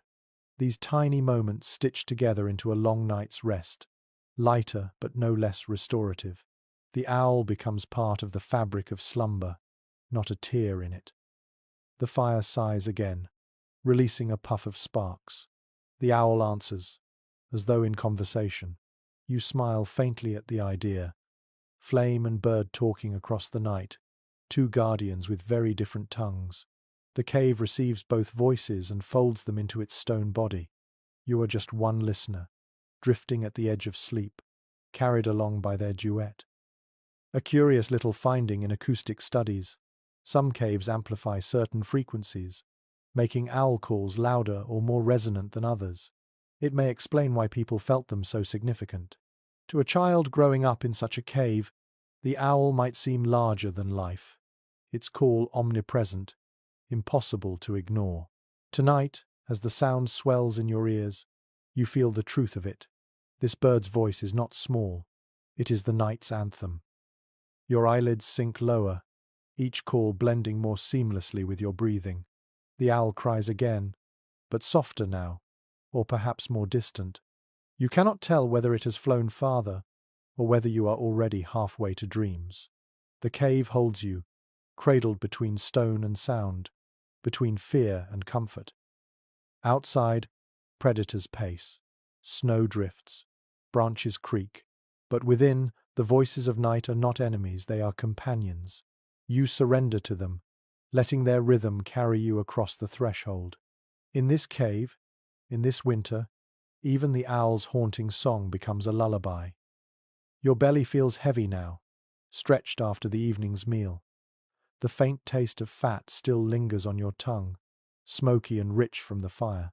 You close your eyes, but the memory of the feast hovers, strips of roasted meat shared hand to hand, marrow cracked from bones, bitter roots chewed slowly, and berries stored from autumn now wrinkled but still sweet. Food does more than fill you, it changes the way sleep settles in your body. Excavations of Paleolithic sites often reveal heaps of animal bones near hearths, charred on the edges, telling stories of what families ate before curling into hides. It is generally accepted that diets heavy in protein and fat helped sustain people through freezing winters. The body burned slowly, releasing heat long into the night. A belly warmed with reindeer meat or mammoth fat meant rest came faster, steadier. Tonight, you feel it yourself, the warm tide of food spreading outward, coaxing muscles into slackness. You roll slightly on your bedding, hearing straw creak beneath, and sense how food's weight anchors you. Sleep isn't only about fire, hides, or kin, it's also about what you've eaten. An empty stomach would gnaw restlessly, waking you with hunger pangs. A satisfied one drapes you in heaviness. Modern research echoes this truth. High protein, high fat meals often induce drowsiness, as the body diverts energy into digestion. It seems science and instinct walk the same path. A curious little discovery from analysis of prehistoric dentalware shows traces of starch grains and plant fibers, proving that meals weren't all meat. People dug for roots, gathered nuts, dried fruits, even stored tubers for lean months. Imagine chewing on a tough root before bed, its earthy bitterness coating your mouth. Not a luxury, but a reminder that variety existed even in scarcity. Each bite shaped the night's rest differently, meat sedating, roots steadying, berries lightening the mood. Anthropologists continue to debate whether heavy meals late in the evening improved or disrupted sleep. One view suggests that digestion created warmth, perfect for slumber. Another argues that it stirred the body, making dreams restless or waking more frequent. Perhaps both are true depending on what was eaten, how much, and how weary the body already was. Tonight, though, your own experience leans toward the first. Full, warm, and exhausted, you feel sleep pulling stronger than ever. Your mind drifts back to the scene of the meal, firelight flickering over hands tearing meat, grease shining on lips, bones cracked with sharp stones to release marrow, the air thick with the smell of fat dripping into flame, children chewing berries saved in woven baskets, red stains bright against their chins. Even laughter echoing, yes. Even in the harshest winters, meals could bring joy. That joy carried into rest, softening the body's edges. Sleep arrived not just from warmth, but from the memory of sharing, of bellies filled together. An odd observation noted by archaeologists. Traces of pine nuts and acorns appear in hearth ash at some sites. These small foods, easily overlooked, might have been roasted before sleep, releasing nutty aromas. Imagine lying here, nose catching that faint scent, even as eyes flutter shut. Food was not only sustenance, it was part of the atmosphere, woven into the lullaby of smell and taste. You sigh, feeling the heaviness deepen. Your limbs resist movement, your body surrendering to gravity. This is the work of diet as much as bedding. A belly full of fat-rich meat signals your brain to rest, to slow, to conserve. Hunger drives wakefulness.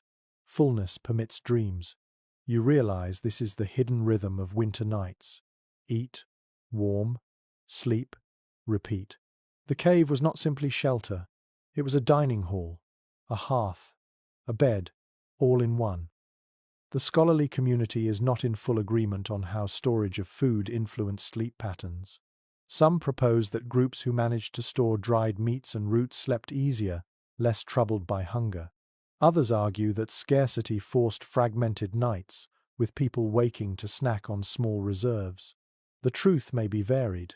Tonight, in your imagination, abundance reigns. The meal was hearty, the leftovers safe from predators, and so you sink into uninterrupted slumber. You recall the taste of berries last slightly sour, tangy against the richness of meat. They brighten your mouth even now, a final flourish before sleep. Perhaps children clung to such flavors in dreams, imagining summers of abundance as they curled in winter hides. Food wasn't just fuel, it was memory. It was promise. To drift into dreams with a taste of sweetness must have softened even the harshest night. Another curious tidbit. Coprolite analysis, yes. Ancient preserved waste shows evidence of medicinal plants consumed alongside meals. Some may have acted as mild sedatives, easing coughs or calming stomachs. Imagine chewing bitter leaves before bed, grimacing, but knowing they'd help you breathe easier. Medicine disguised as supper, leading straight into calmer sleep. Even without knowing the chemistry, instinct guided people toward plants that helped rest. The fire crackles faintly, belly warm, body heavy. You let yourself recall the rhythm of eating, the sound of bones breaking, the murmur of kin in satisfaction. These echoes fade now into slower breaths. The meal transformed into warmth inside you. Your body thanks the feast by surrendering, muscles melting into straw and fur. Outside, predators still sniff at scraps. But inside, fullness guards you.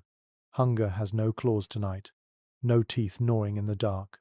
You are safe in body and mind, carried into dreams not only by warmth and shadows, but by the steady anchor of a satisfied belly. Your last conscious thought is simple and deeply human. I am fed. I can rest. The cave is warm with breath and fire, but the air grows heavy. You inhale and notice something new, a resinous sharpness, a faint sweetness threading through the smoke. Someone has tossed a chunk of pine sap into the embers. It hisses, sputters, and releases a fragrance so distinct it cuts through the damp. The scent clings to your nostrils, soothing and invigorating at once. Archaeological findings from sites in Europe and the Near East reveal charred traces of resin and herbs in hearth ash, suggesting people intentionally burned plant material not only for light, but for scent and function. Many researchers accept that pine, juniper, and other evergreens were valued for their cleansing smoke. The aroma wasn't decoration. It eased breathing, masked harsher smells, and perhaps even discouraged insects. Tonight, you feel the air shift immediately, less oppressive, more breathable, as if the cave itself exhales in relief. You lean closer to the fire, watching the resin bubble and pop. Its sticky body liquefies, oozing like honey before turning black. The smell deepens, sharp yet pleasant. It mingles with the musk of hides, the mineral damp, and the char of meat, layering the cave's atmosphere into something richer. To you, it feels almost medicinal. Your chest opens slightly, your cough eases. You wonder if your ancestors noticed the same, learning over time that certain plants made nights easier. One odd but telling detail from experiments. Burning pine resin releases antimicrobial compounds. While prehistoric people could not have known the chemistry, they may have recognized the effect: fewer coughs, fewer infections, cleaner air. Imagine them carrying bundles of resin, precious as firewood, reserved for winter nights when illness stalked. Inhaling now, you understand why. The air feels lighter, and your mind begins to quiet. Interpretations differ when it comes to whether herbs were burned deliberately for ritual or simply tossed in as fuel. Some scholars argue that aromatic plants played a spiritual role, carrying prayers in their smoke. Others insist it was pragmatic. Resin was sticky, flammable, and convenient. Perhaps both are true. Practicality and spirituality often blend in human life. Tonight, you suspect the ancestors enjoyed the dual benefit: cleaner lungs and calmer spirits. The smell triggers memories you don't own but can imagine: long forests of evergreens, needles crunching underfoot, sap sticky on fingers. Perhaps someone gathered the resin earlier in autumn, prying it from bark, saving it for moments like this. A small effort during daylight now ripples into night's comfort. You feel grateful, though you don't know whom to thank. The fire hisses louder as another piece is thrown in. Smoke thickens briefly, then spreads evenly through the chamber. Children cough at first, but then settle, their breathing quieter. An elder murmurs approval. The bedding shifts as bodies resettle. You realize this ritual, adding resin, might have been as much a nightly act as feeding the flames. In time, it would become habit, expectation, perhaps even tradition.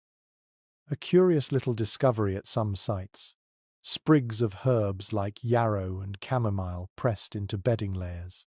Whether for softness, pest control, or scent, their presence hints at a desire for more than bare survival. People sought comfort. Imagine lying on straw fragrant with crushed leaves, the smell lingering as you drift off. It is such a small thing, yet profoundly human. Even in caves, people wanted to breathe beauty. You stretch under the hides, inhaling deeply. The resin's aroma mingles with fatigue, pulling you closer to slumber. Your mind softens. You recall modern traditions: incense in temples, herbs in pillows, oils in lamps. They are not inventions of civilization, they are continuations of something much older. Tonight you smell the origin, raw and primal, yet as calming as any candlelit bedroom. The scholarly community is divided on whether these practices were widespread or localized. Some argue that herbal smoke was a universal tool across cultures.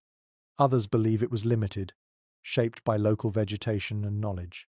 The truth is blurred, yet the result is clear. People discovered that sleep improves when air smells cleaner, sweeter, gentler.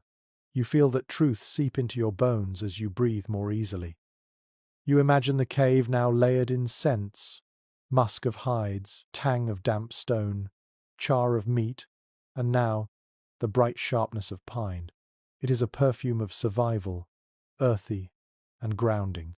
Your eyelids flutter as the fragrance cradles you, a lullaby made of molecules. Sleep feels closer, not forced but invited, as if the air itself is coaxing you to rest. One unusual observation: in some cave chambers, resinous deposits are found far from hearths, smeared on walls or mixed into paints.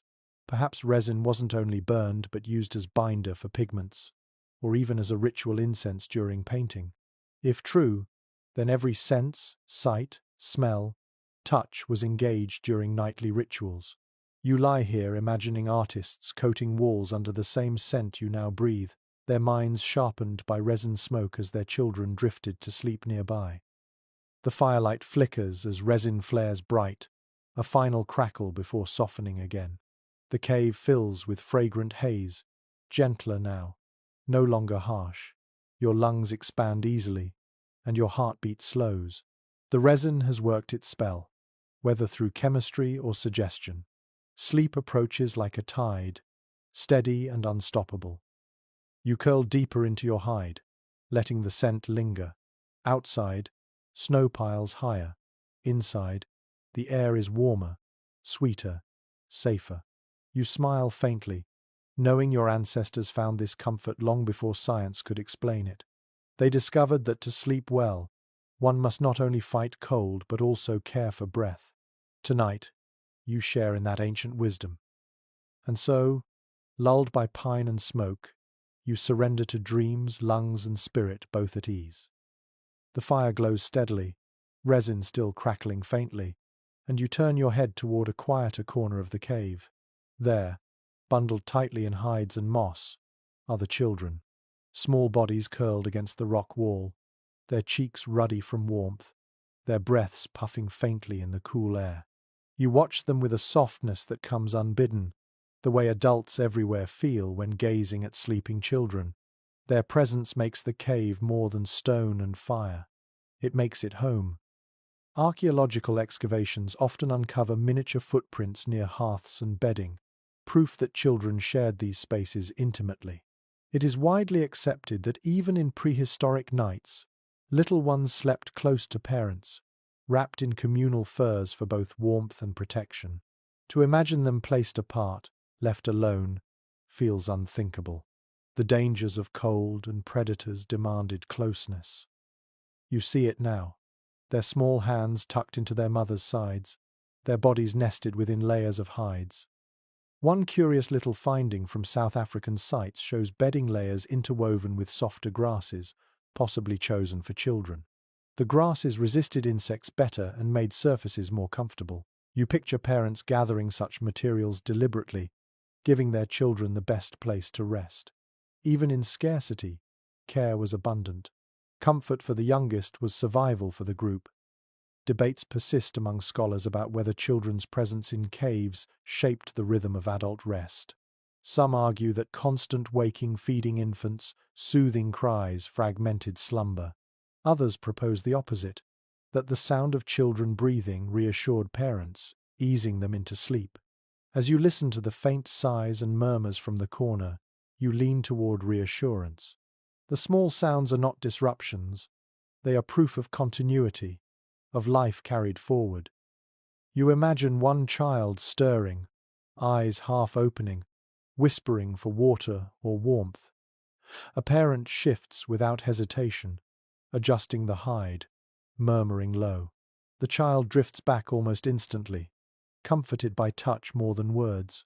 These nightly rituals, small and repetitive, must have shaped bonds as strong as any hunt or feast. Night after night, love expressed itself in gestures invisible to archaeologists, but etched deeply in human memory. An unusual note: in certain burial sites, children were found interred with miniature tools or ornaments, suggesting they were seen as full members of the community from birth. If such care was given in death, how much more must it have been given in life, particularly in fragile winter nights? You look at the little forms sleeping now, and you know that every adult in the cave watches over them, even unconsciously, as part of the group's unspoken pact. You roll slightly, bedding rustling, and realize how much children must have influenced stories told by the fire. Their questions, their fears, their laughter all wove into the fabric of night. Perhaps parents told tales to settle them, turning predators into mythical creatures, turning shadows into playful spirits. These bedtime stories were as vital as food, easing small minds into rest so the group could rest as well. The echoes of those tales may be the ancestors of the lullabies and fairy tales we know today.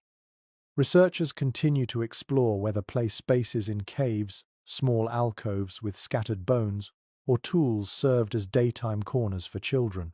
If so, then the transition at night, when play gave way to sleep, must have been profound. Imagine a child falling asleep under the same wall they had earlier used to play shadow games, laughter turning to snores, imagination to dream. Even in prehistory, childhood had its cycles, familiar and comforting. One odd but telling discovery: beads and shells sometimes found near child remains suggest that adornment, perhaps even toys, accompanied them. Did children clutch these trinkets while sleeping? Did parents tuck charms into their bedding to guard against nightmares? The thought feels tender, almost too modern to be true, yet entirely possible. Even in caves, the instinct to comfort children with objects of beauty may have existed. You watch as one child stretches in slumber, a small fist opening, then curling again. The movement is fragile, delicate, and yet it carries the weight of survival. Each child's rest meant the continuation of the group. Every adult knew this instinctively. The hush of the cave is not only to protect sleepers but to protect the future itself. The scholarly community still debates whether high infant mortality shaped parental attachment into something more distant or more intense. Some argue that loss made bonds tentative. Others believe it only deepened parents' devotion, since each child represented precious continuity. In the glow of this cave, with furs wrapped tightly around little forms, you sense intensity. The tenderness here feels ancient, raw, but undeniable. These children are not just individuals, they are the tribe's heartbeat. You breathe deeply, inhaling the mingled scents of resin, hides, and smoke, and realize how much of this atmosphere is shaped by children. Their presence alters the soundscape, the pace, the very feel of night. A cave of adults might rest in heavier silence. A cave with children hums with faint whimpers, soft breaths, the occasional sleepy murmur. It is less still but more alive. You smile faintly, drifting closer to your own dreams, imagining that you, too, are tucked against a parent's side, guarded and cherished. Perhaps you even carry a charm in your small hand, a bead or feather, warm from the fire. The cave is vast, the winter fierce, the predators near, but in this cocoon, safety feels absolute. And so, as the children breathe steadily, their dreams mingling with the fire's glow, the entire group yields to the comfort of continuity. The youngest rest, and because of that, the oldest can rest too. The night stretches on, and with it, the gentle promise of tomorrow. The hush of the children fades into another presence above your head. As you let your gaze wander up toward the walls and ceiling, faint lines emerge in the firelight. They are not cracks or shadows this time. They are deliberate strokes of ochre, smears of charcoal, patterns pressed by hands long ago. Painted animals peer down at you, bison broad, shouldered and proud, horses mid-gallop, deer with tall antlers branching like trees. They are frozen, yet alive, their eyes catching sparks of fire as though blinking. Archaeological discoveries at sites like Lascaux and Chauvet reveal that painted caves often doubled as living and sleeping spaces. Most experts accept that these images were not mere decorations, they carried significance. Perhaps spiritual, perhaps instructional, perhaps both.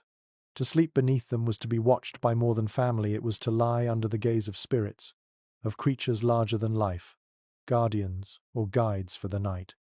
You shift slightly, neck craned back, and imagine how such paintings must have shaped rest. A child staring upward might see not just pigment, but herds of animals marching across stone. An adult, eyes closing, might dream of the hunt more vividly because of these constant images. The cave became not only shelter but also a gallery of imagination, dreams seeded before sleep even began. An unusual detail from certain painted caves, some images were placed specifically above or near sleeping areas. Archaeologists wonder if this was coincidence or design. Did families deliberately choose spots under bison rather than blank walls, hoping for protection in sleep? Did paintings of predators serve as warnings, reminders even in dreams to stay alert? There is no definitive answer, but the placement itself raises questions that linger in your mind as you lie here beneath the stone herd. Debates among scholars remain lively about whether these paintings were viewed only in rituals or seen daily by those who lived inside.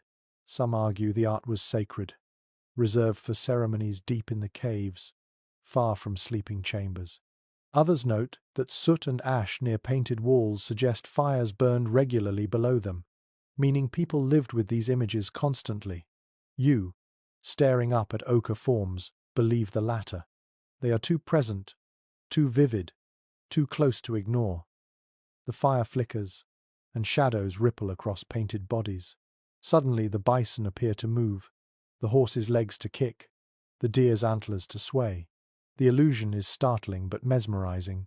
Perhaps this was the artist's intention to animate the animals, to blur lines between stone and life. To you, lying beneath, it feels like the beginning of a dream while still awake. A curious little discovery. Some paintings contain multiple legs or overlapping outlines, as if artists were deliberately suggesting movement. Under flickering fire, those forms would have seemed to run. Imagine the impact on sleepers, half drowsy, watching herds migrate across the ceiling. Dreams must have followed naturally, full of motion, full of life. You breathe slowly, letting your eyes linger on the ochre strokes. The smell of resin still lingers in the air, mingling with smoke, as if even the atmosphere honors these images. You wonder if families whispered prayers to the animals before sleep, asking bison for strength, horses for speed, deer for vigilance. Sleep itself might have been seen as entering the animal's world, guided by the painted spirits above. The scholarly community is divided on whether cave art was primarily symbolic or practical. Some see it as magic to ensure successful hunts, others as memory aids, teaching children about creatures of the world. But as you lie here, eyelids drooping, you realize the paintings also served another role. They created atmosphere. They made the cave more than rock. They made it alive, meaningful, safe. Sleep came easier when walls were not blank but filled with presence. One odd but fascinating finding: handprints, red and black silhouettes pressed onto walls, sometimes tiny, belonging to children. Imagine lying beneath your own mark, a handprint you made earlier in the day. Each night, you would sleep under proof of your existence, your place in the world. It is a comfort modern bedrooms rarely match. Tonight, you imagine your palm pressed above, glowing faintly in firelight, keeping watch as you drift off. The animals gaze down, silent, unblinking, yet they seem more alive than many humans you've known. Their stillness hums with power. You feel it seep into you, a reassurance that you are part of something larger, a cycle of predator and prey, of hunter and hunted, of survival itself. The art tells you, you belong, and in that belonging, rest comes freely. You close your eyes at last, though the images remain vivid behind your lids. Bison thunder, horses run, deer leap. They accompany you into the dream world, guides painted not only on walls but in memory. You sink deeper, carried by art as much as by bedding or fire. Outside, the storm quiets. Inside, spirits of animals breathe with you. You sigh, body heavy, mind drifting, and let the painted herd carry you across the threshold into dreams. Snow falls heavier outside, piling against the cave mouth until its silence presses inward. The opening narrows, edges blurred by white. As drifts accumulate, sound itself changes. The howling of wind dulls to a muted hum, as though the cave has been tucked under a blanket. The world beyond grows distant, muffled by layers of snow, while inside you feel wrapped in a deeper hush. Archaeological evidence from high-latitude sites shows that snowdrifts often sealed entrances during winter, sometimes deliberately encouraged by humans piling branches to trap flakes. Scholars generally agree this accidental insulation worked in their favor. Instead of icy drafts sweeping through the chamber, the snow acted as a natural barrier, cocooning families in stillness. You experience it now, the sudden calm when the storm outside can no longer claw its way in. You draw in a breath. The air is cooler, yes, but oddly steady. Without gusts rattling the fire, flames burn more consistently. Smoke curls upward with less turbulence. The entire cave feels calmer, as though the earth itself decided to protect its occupants. You realize snow, once feared as enemy, can also serve as guardian. It keeps out predators too, dulling scents, muting footsteps. A wolf may circle outside, but its approach is softened, almost invisible. One unusual observation from archaeological digs: soot lines on cave ceilings, sometimes thin near entrances, suggesting periods when airflow was drastically reduced. Researchers propose that snow sealed caves so tightly that smoke barely escaped. This may have been both blessing and curse, warmth preserved, yet air heavy with haze. Imagine families balancing gratitude for the muffled quiet with irritation at stinging eyes. Tonight, you taste that balance in your throat, the smoky tang sharper but tolerable against the gift of calm. The scholarly community remains divided on whether snow-sealed caves were sought deliberately or merely endured. Some argue humans welcomed the insulation, adjusting fires to cope. Others believe they viewed blocked entrances as dangerous, fearing suffocation or entrapment. You, lying in your bedding, sense both perspectives. Relief at the muffled world competes with the unease of being sealed away, as if the cave has swallowed you whole. The quiet is profound. The owl's cries vanish. The wolf's howls fade to whispers. Even the drip of water sounds gentler, cushioned by snow. It is as though you have entered a womb, encased in silence older than words. Your body responds, instinctively. Breathing slows, shoulders loosen, eyelids sink. Sleep finds you more easily in this cocoon of stillness. A curious little note from modern ethnography. In Arctic communities, snow houses, igloos, create nearly identical effects. Warmth preserved, noise reduced, rest deepened. Though caves and igloos differ, the principle is the same. Snow, enemy of hunters in the open, becomes friend when walls and roofs harness it. Tonight you share that experience, tucked into a cradle carved by winter itself. The fire glows against the white drift at the mouth, turning snow into a glowing wall of amber. Shadows dance across it, alive yet harmless. Children stir to glance, then smile, reassured that nothing can break through. Adults shift, pulling hides tighter, acknowledging that for tonight, no wind will tear their slumber. The snow is both barrier and blanket, part of the cave's design. You exhale, noticing how sound changes inside your own chest. Without external noise, your heartbeat seems louder, each thump echoing faintly in your ears. You realize early humans may have experienced similar awareness, turning inward when the world outside muted. Perhaps they used such nights for deeper dreams, or even visions. Sleep becomes not just rest, but exploration of the inner self, when outside distractions vanish. Interpretations differ on whether long, silent nights bred anxiety or peace. Some researchers claim silence heightened fear, making every small cave sound ominous. Others suggest it calmed minds, allowing restorative sleep. Your own reaction leans toward peace. The snow's embrace feels protective. Even the occasional pop of firewood seems gentler, more rhythmic. You feel rocked by the earth itself, as though the cave has become a cradle. One odd archaeological finding. In certain sealed caves, ash layers were unusually thick, suggesting families let fires burn longer when ventilation was poor. Perhaps they feared the cold more than smoke. Perhaps they trusted the snow to filter air through tiny pores unseen. Either way, they slept under heavier haze, trading perfect breath for security. You sense the same now, lungs working harder, but heart steadier. Safety, once more, comes not in purity but in compromise. The snow muffles footsteps too. If predators pace outside, you cannot hear them. That ignorance is its own comfort. Sleep is easier without constant reminders of what lurks beyond. For one night, at least, you are deaf to danger. The world shrinks to fire, kin, stone, and your own breath.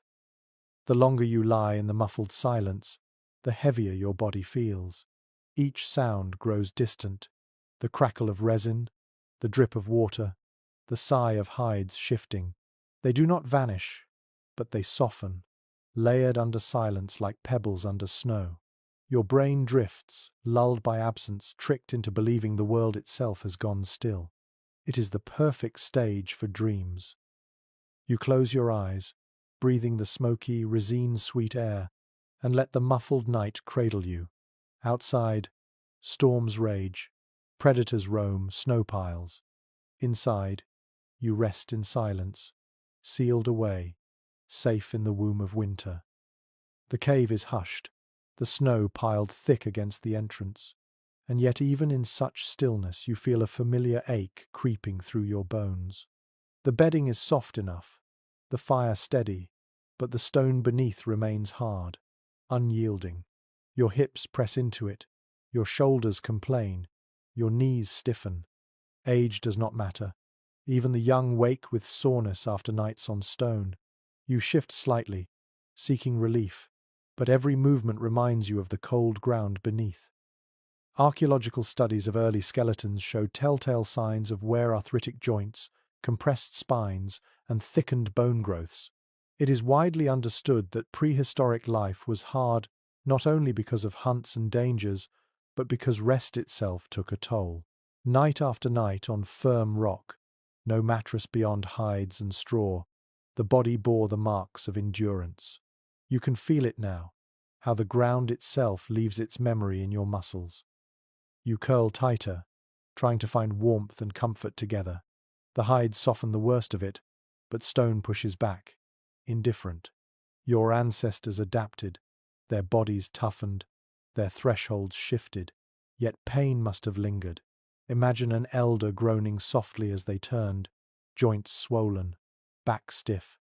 Younger kin would listen, perhaps offering extra hides, but nothing erased the hardness fully. Sleep came, but never without its price. A curious little finding from some burial sites is the presence of shells or flat stones smoothed and placed beneath bodies. Some researchers speculate they were pillows or supports for aching heads and necks. Others think they were symbolic offerings. Either way, the impulse is clear: to soften the unyielding earth, even just a little. Tonight, as your own neck strains against the floor, you imagine reaching for such a stone shaped by hand, cradling you into easier dreams. Scholarly debate continues about how much the cold contributed to these aches. Some argue that dampness and freezing temperatures worsened arthritis, making bones stiff long before old age. Others suggest genetics played the larger role. Both may be true. As you breathe the cool, smoky air, you feel how the chill seeps into joints, how the body reacts instinctively, curling to protect itself. Pain is not an exception, it is part of the nightly ritual. You listen to the others around you. Some snore deeply, exhausted into indifference. Others stir, shifting, coughing, muttering. The communal nest cannot erase discomfort, only share it. Perhaps the closeness helps misery spread across many shoulders is easier to bear. You think of how humans always sought companionship in hardship. Even now, the groans of kin feel less isolating than your own. An unusual observation from modern recreations of Paleolithic bedding. When participants slept on furs and straw, many reported soreness but also surprising resilience. After several nights, their bodies adjusted. Muscles adapted, pain dulled, rest deepened, despite the hard surface. It seems even discomfort, repeated enough, can transform into familiarity. Tonight, you feel that transition beginning. The ache in your hips dulls, your spine relaxes. The body, though stubborn, learns how to rest on stone. Still, you wonder about remedies. Did families rub aching joints with animal fat, warm against skin? Did they heat stones by the fire and press them to sore muscles? Such practices are unproven but imaginable. Necessity breeds invention, and the human need for comfort has always been relentless. You picture an elder pressing a warm stone to their knees, sighing in relief before sleep finally overtook them. The scholarly community is not unified on whether prehistoric aches shortened lifespans dramatically. Some evidence suggests many lived long enough to show advanced arthritis, meaning they endured discomfort for decades. Others believe chronic pain limited activity, leading to earlier deaths. The truth has always likely varied, but one thing feels certain: as you shift against the hides, pain did not stop life. It accompanied it, like smoke accompanies fire, ever present, sometimes irritating but survivable. You close your eyes, acknowledging the ache without fighting it. The trick is not to banish pain, but to fold it into the rhythm of night. The body learns to rest even while sore, to dream even while stiff. Perhaps that is the hidden strength of your ancestors, not that they avoided hardship, but that they slept in its presence, woke with it, carried it, and still endured. One odd but striking tidbit: some cave skeletons show healed fractures, meaning people survived serious injuries for years. That survival implies care. Others must have helped them, carried burdens, ensured they could rest. You imagine a hunter with a broken leg lying in this very bedding, tended by family, enduring nights of ache but surviving because others cared enough to keep them safe. In that tenderness lies the secret to humanity's endurance. Your eyelids droop again. The ache does not vanish, but it dulls into background, like the smoke or the drip of water. It is part of the cave, part of the body, part of life. And with that acceptance, You let yourself sink further into rest, trusting that even in discomfort, sleep will come. The fire sighs, the snow holds, the bodies around you breathe steadily. Pain lingers, but dreams rise anyway. You yield, proving again what your ancestors knew, that rest is not the absence of ache, but the art of surrendering despite it. The ache in your joints fades as you drift, but another sensation rises in its place, the pulse of breath. You become aware of it not only in your own chest, but in the chorus of bodies all around you. The cave itself seems to inhale and exhale, as though it is alive, filled with lungs beating in unison. The sound is soft but constant, air moving in, air moving out, woven into the fabric of night. Archaeologists studying prehistoric living spaces often remark on how tightly people slept in relation to one another. It is generally accepted that in such close quarters, the rhythm of breathing became a collective song. One person's inhale brushed against another's cheek, one exhale warmed another's neck. The air was shared, recycled, exchanged countless times in a single night. You feel it now, the faint warmth of someone's breath grazing your skin, the mingling of lungs creating a climate of their own. You notice how your body adjusts unconsciously. Your breathing slows to match the cadence around you, aligning itself with the greater rhythm. Modern sleep research has shown that people in communal settings often synchronize their breath and even their heart rates. Perhaps this is why you feel calmer now, as if the group itself rocks you to sleep. It is not just you resting, it is all of you, together, like one animal with many hearts. A curious little finding in some caves is the pattern of blackened walls near low ceilings, proof that air was heavy and still. Smoke gathered, oxygen thin, yet people survived. Some researchers suggest that collective breathing may have trained bodies to tolerate such conditions, lungs adapting to less than perfect air. Tonight you notice it yourself. Each inhale a little thicker, but easier because everyone breathes the same. Shared adaptation becomes shared resilience. Scholars remain divided on whether this communal breathing was purely practical or held symbolic meaning. Some argue it was simply consequence of proximity. Others propose that people may have seen it as proof of kinship, the literal sharing of life force, breath blending into breath. You can almost imagine an elder explaining to a child, "See, our spirits are together. We breathe the same air. That is why we survive." Whether fact or metaphor, the effect is undeniable. You let your ears open wider, listening not to one voice but to the chorus. A child breathes quickly, shallow and high-pitched. An elder breathes slow, a rumble deep in the chest. Between them, adults fall somewhere in the middle, creating layers of sound. It is imperfect, yet strangely harmonious, like a song without instruments. Each exhale is a note, each inhale the pause before the next. An unusual observation from sleep experiments with traditional groups. Participants reported feeling uneasy when forced to sleep in silence alone. In contrast, hearing others breathe near them deepened their rest. The sound was reassurance, proof of safety. Tonight you feel that truth in your bones. Each inhale around you is like a guard's signal. I am alive. I am here. You are not alone. You exhale slowly, matching the rhythm of the person beside you. The warmth of their breath mingles with yours, and you smile faintly at the intimacy of it. No romance here, no embarrassment, only survival.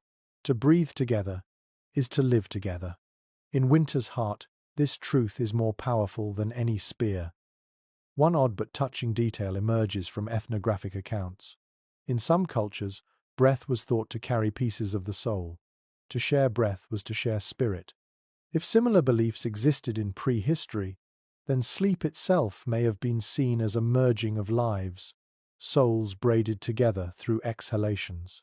Tonight, you sense the poetry of it. Dreams may not belong to you alone, they belong to the shared air of the cave. The fire flares briefly, then dims again. Shadows move across sleeping faces, but breathing remains steady. Even in shifting light, the rhythm holds, unbroken. You realize that in such conditions, even waking in the night would feel different. To sit up, to look around, to hear everyone breathing it would ease fear immediately.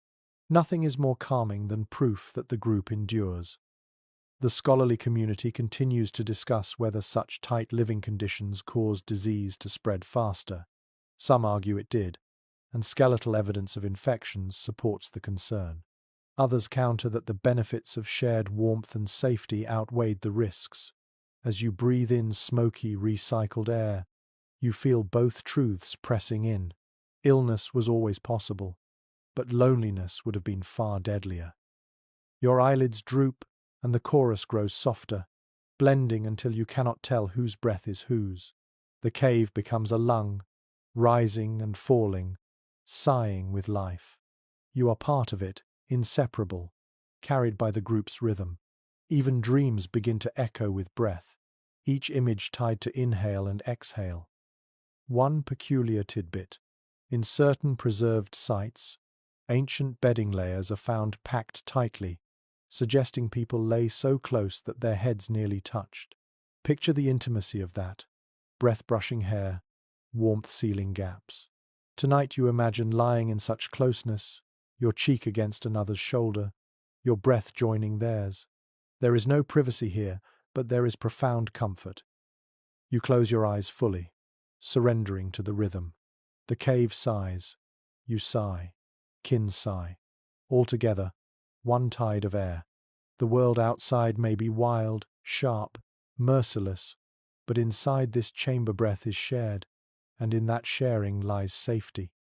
Your last thought before dreams is as simple as the act itself. I breathe, you breathe, we breathe. Therefore we rest. The chorus of breathing steadies you, but then another sound rises above it, a voice, soft and low, almost a whisper. An elder speaks. Their tone is not commanding, not even conversational, but lulling, like water slipping over stones. The words are simple, perhaps half-formed, yet they catch your attention in the drowsy dark.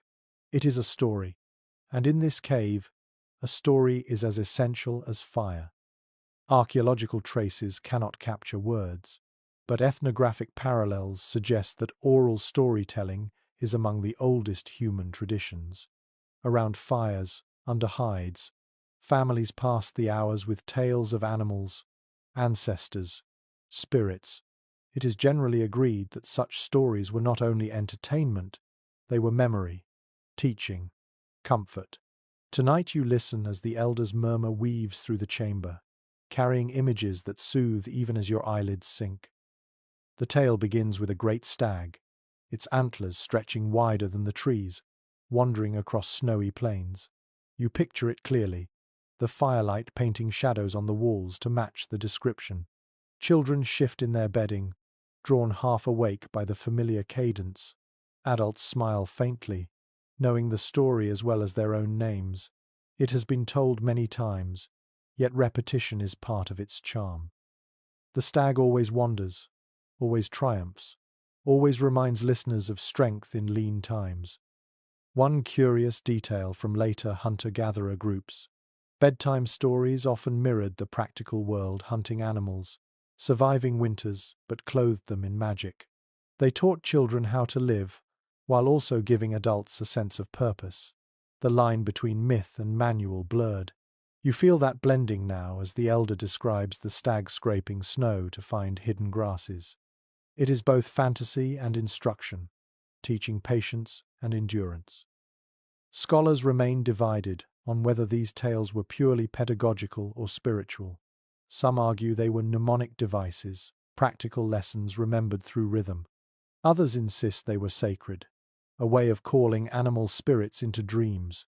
You, half drifting, sense both. The story soothes and instructs, comforts and elevates. It turns survival into meaning. The fire pops, scattering sparks, and the elder's voice lowers further, almost conspiratorial. The children lean in instinctively, though they are already half asleep. The stag meets a wolf in the tale now, and tension hums briefly, but the wolf bows, respecting the stag's strength. Children's eyes close fully at that point, satisfied. conflict has resolved. Sleep comes easier with endings that reassure rather than frighten. An unusual observation from caves with painted walls. The images often align with themes of oral tales still found among indigenous groups today. Bison, deer, horses, all play starring roles. Though the exact words are lost, the continuity of imagery suggests deep roots. Tonight's story may be one of countless variations across time, stretching backward like the stag's trail across snow. The elder continues, voice thinning, words spacing farther apart.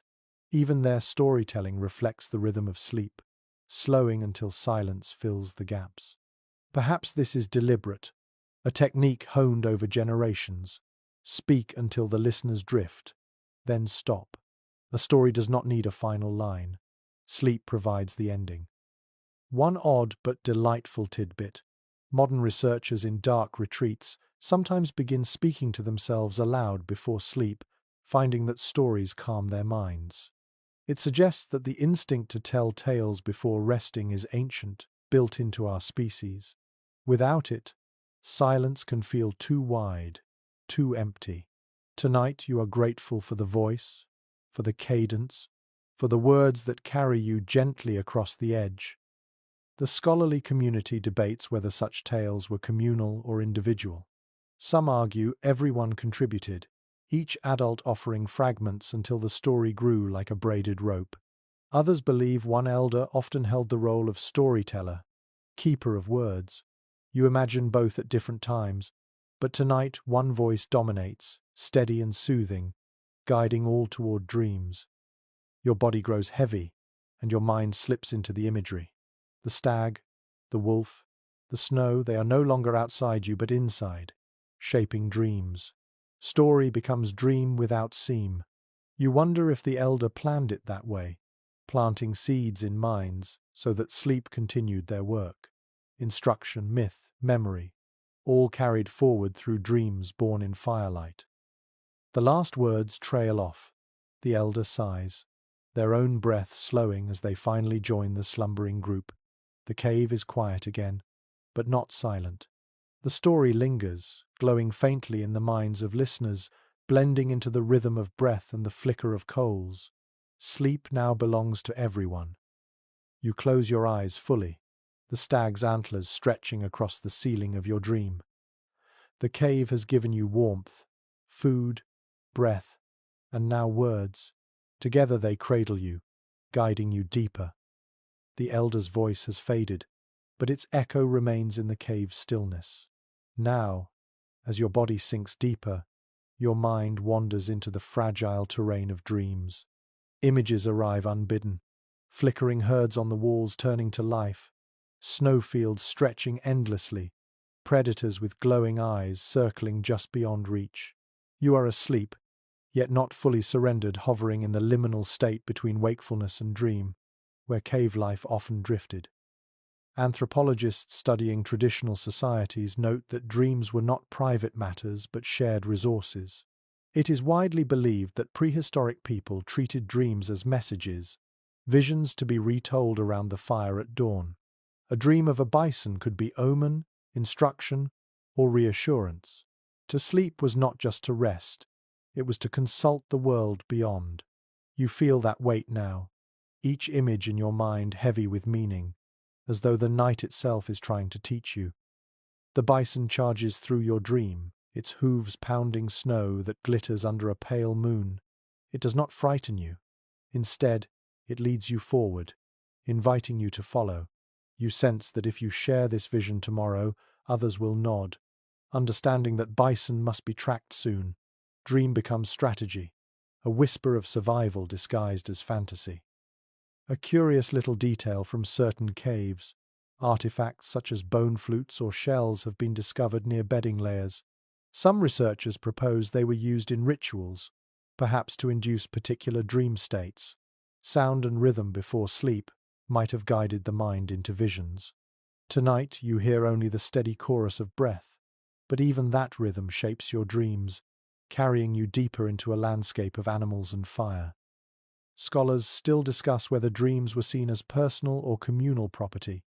Some argue they belong to the dreamer, unique and private.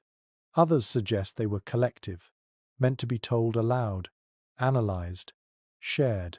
In many indigenous traditions that survive today, dreams guide not only the individual but the group. You imagine tomorrow morning, hunters leaning in as you recount the bison, deciding together what it means. Your dream shifts. The owl's cry you heard earlier seeps into the imagery. Now you fly, wings silent, moving through forests of dark pine. You feel the cold air slicing past feathers that aren't yours, yet somehow are. Such transformations are common in dreams, and for your ancestors, they may not have been dismissed as illusion. To dream of becoming owl or wolf might have been interpreted as contact with those animals' spirits. Sleep, then, was a nightly initiation into other forms of being. An odd but fascinating tidbit. In some later traditions, shamans claimed their powers came from dreams, where animals taught them songs, cures, or hunting skills.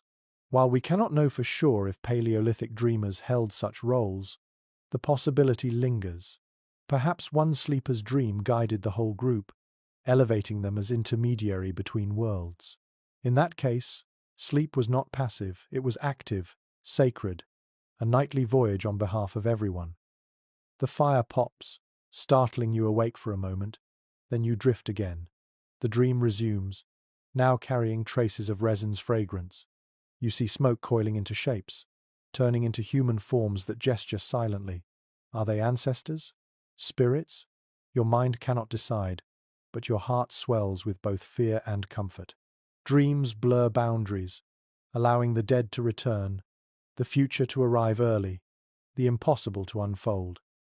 The scholarly community remains divided on whether such dreams were induced intentionally, with herbs, chants, or smoke, or arose naturally from exhaustion and environment, perhaps both. Tonight, your dream feels natural, yet heightened by resin, smoke, and story. It is not ordinary rest, it is something deeper, a current pulling you where waking thought cannot go. You roll slightly on your bedding, murmuring aloud without realizing it. Others may do the same. The cave hums softly with dream talk fragments of words, sighs, half laughs. Even in sleep, communication continues.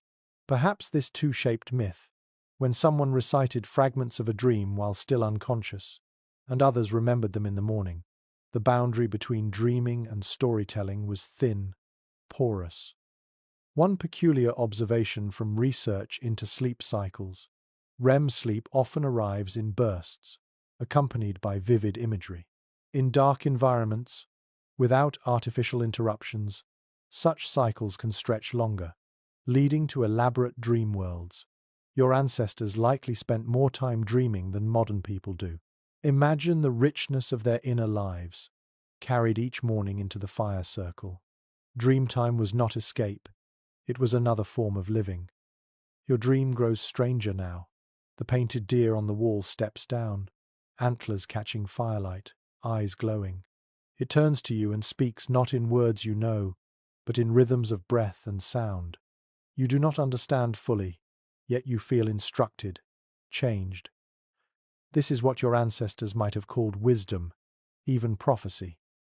Dreams do not need clarity to feel true. You stir, half awake, then drift again, carrying the deer with you. The cave is both cradle and theatre, its walls both stone and canvas, its night both silence and symphony. You are aware of the others sleeping, their dreams intermingling with yours in unseen ways, threads of vision weaving into a communal tapestry. Perhaps tomorrow stories will overlap, proving that dreams were never solitary. You sigh, turning deeper into hides, surrendering to the images. The cave guards you, fire warms you, kin breathe with you, and dreams carry you into realms where animals speak and ancestors walk. Sleep here is not simply unconsciousness, it is an ancient conversation, one you are honored to join. The dream lingers, yet slowly you stir, drifting in that quiet interval where sleep is not whole but neither is waking. The cave around you is hushed except for a faint hiss from the coals. Most bodies lie still, but here and there someone shifts, half-roused, scratching an itch, turning over, mumbling. It is the middle of the night, a time when slumber loosens and reshapes itself. Historians of sleep point to an intriguing pattern known as segmented sleep. Without artificial light, many societies naturally broke the night into two phases, with a wakeful interval between. In this gap, people tended the fire, whispered to one another, or sat quietly in thought. Some scholars believe our prehistoric ancestors lived the same way. Tonight you feel it the urge not to fight wakefulness, but to accept it as part of the night's rhythm. You roll slightly, the hides rustling beneath you. A neighbor stirs too, eyes half open, then meets your gaze with a sleepy smile before turning back. No words are exchanged, yet the moment affirms companionship. Even in this pause you are not alone. The darkness does not isolate, it invites small connections. One curious finding from later ethnographic records is that people often used these intervals for intimacy, not always physical, but emotional. Couples whispered, parents soothed children, friends shared stray thoughts. Imagine the cave in this hour. A murmur here, a laugh there, low voices carried by smoke, dreams just told, worries just soothed, all before the second stretch of sleep descended. The scholarly community debates whether such midnight waking was universal or varied by climate and culture. Some argue it was common in cold winters, when fire needed tending. Others insist it arose everywhere, built into human biology. You cannot decide which view feels truer, but the evidence of your own body tells you this. Waking now feels natural, not disruptive. You sit up a little, gazing at the embers. Their glow pulses like quiet stars, painting faint light across walls. A figure near the fire shifts, adding a branch, coaxing sparks into flame. The orange flare grows, shadows leap, then calm again. Such simple maintenance feels profound. To keep flame alive in this interval is to protect everyone's second sleep. An odd but telling tidbit. Experiments in total darkness show that people often wake after 4 hours, spend an hour in calm wakefulness, then return to bed. They describe the interval as peaceful, reflective, sometimes creative. Perhaps your ancestors too used this time to think, to dream awake, to plan hunts or tell secrets. Night was not a single block, but a woven pattern. Sleep, waking, sleep. You lean back against the cave wall, letting its chill seep into your back, while warmth still lingers on your front. This contrast sharpens your senses. You hear the faint crackle of wood, the muffled sigh of someone turning, the trickle of water in a distant corner. The silence between is not empty, it is rich, layered, alive. Nearby, a child whimpers in half-dream, and a mother draws them closer, murmuring softly. The sound is tender, almost musical. It reminds you how such intervals must have shaped bonds. Not every moment of parenting happened in daylight. Nights held their own rituals, comfort, reassurance, whispered promises that monsters would not cross the fire. Those promises were as vital as any spear. The fire settles, its smoke curling lazily. You lie down again, but your mind is not ready to plunge back into dreams yet. Thoughts wander. Perhaps prehistoric people, too, let their imaginations roam in this hour. Some researchers suggest that such intervals gave birth to reflection, even spirituality. With no distractions, only darkness and coals, the mind could wander farther than daylight allowed. Religion, myth, and philosophy may have been seeded in these drowsy pauses. A peculiar observation from some caves. Small carvings and etched bones are sometimes found near hearths, as if people whittled or scratched designs while others slept. Could these have been midnight projects, born in that quiet interval between rests? You imagine an elder carving spirals into bone while the rest of the group dreamed again, their hands moving in the silence, their thoughts drifting like smoke. You turn over, body settling deeper, finally ready for the second stretch of rest. Around you the murmurs fade, one by one, until only breathing remains. The interval closes. Night gathers its folds again. Your eyelids sink, and you slide once more into the current of slumber, trusting that the rhythm will carry you until dawn. The cave sighs with you, stone and flesh synchronized. Segmented though it may be, sleep here is whole, woven seamlessly by fire, whispers, and silence. The second stretch of sleep draws you down more heavily than the first.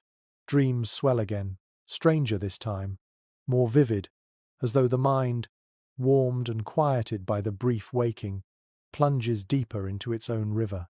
But before the dreams can fully claim you, something else claims your ears, the rhythm of snores. They rise like waves across the chamber. One begins, low and guttural, from the far side of the hearth. Another joins, higher pitched, almost whistling.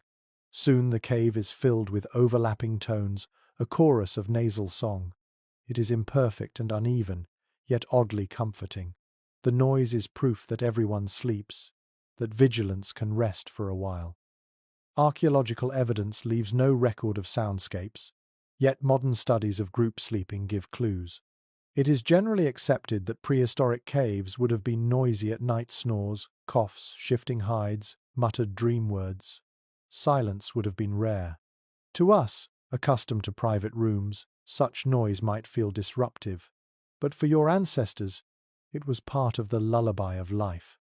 Tonight you realize it too. The snores blend into rhythm, a background music for dreams. One curious finding in anthropology. In some small-scale societies, snoring is not seen as nuisance but as reassurance. It signals health, proof of steady breathing, proof of life. Imagine parents listening for the snores of their children, sighing with relief when they hear them, or partners resting easier because the rasp beside them means the body next to theirs endures.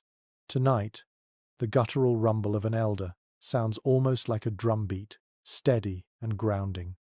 Scholars still debate whether prehistoric people sought to reduce these sounds or accepted them fully. Some propose that positioning or herbal smoke may have been used to ease breathing. Others insist there was little choice. Noise was simply endured, even embraced. You suspect the latter. In this cave, with so many bodies pressed close, complaints would not last long. Survival demanded tolerance. You shift slightly, hides rustling, and notice how the snores create patterns. One long rumble, then two short wheezes. Another sleeper pauses, breath-catching, before releasing a sigh like a soft flute. Together, they create accidental music. The fire pops occasionally, joining the ensemble. Water drips rhythmically in the distance. Percussion for the night's orchestra. The cave is alive with sound, yet not chaotic, cohesive, strangely beautiful. A peculiar tidbit. Researchers have suggested that exposure to repetitive noise during sleep can influence dream imagery. Perhaps prehistoric people dreamed in rhythm with the snores around them, their subconscious weaving sound into story. Imagine dreaming of drums, rivers, or animal calls, when in fact it was only the breathing of kin.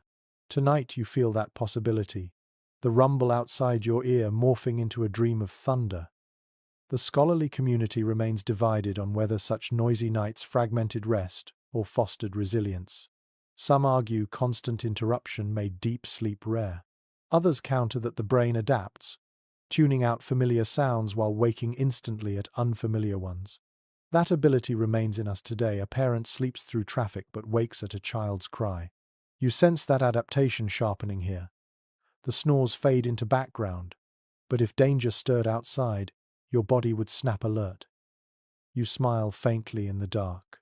Even the oddest noises can become comfort when shared. A whistling snore becomes a reminder of companionship. A cough reassures you that elders endure. A muttered word proves dreams are active. Altogether, they weave a cocoon of sound, holding you steady in the river of night. One odd but striking observation from experimental archaeology. Volunteers living in cave-like camps often reported that group noises lulled them faster than silence. The sound reminded them of belonging, of being guarded by others. Tonight you share that sensation. The snores are not interruptions, they are anchors. You turn onto your side, hiding your face in fur, and let the orchestra continue. A deep rumble here, a nasal whistle there, a crackle of fire in between.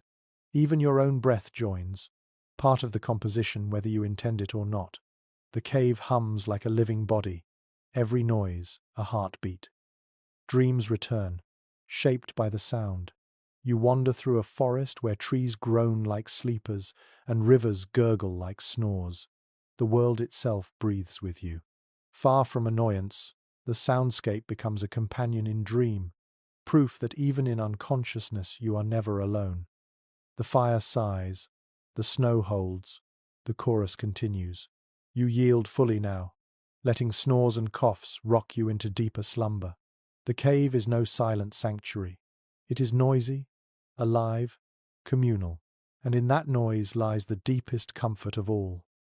The snores fade into the background of your dreams, and when you stir again, it is not sound but touch that commands your attention. A stray foot presses against your calf, a hand drapes across your shoulder, a child rolls closer in sleep. The cave is a nest of tangled limbs, and in the midst of it you feel the closeness more keenly than ever. Archaeological reconstructions suggest that communal sleeping involved unavoidable contact. There were no beds set apart, no private boundaries. Hides overlapped, bodies pressed together, warmth shared instinctively. It is widely accepted that this skin-to-skin closeness was not simply tolerated, but necessary. In freezing winters, heat loss through exposed skin could mean death.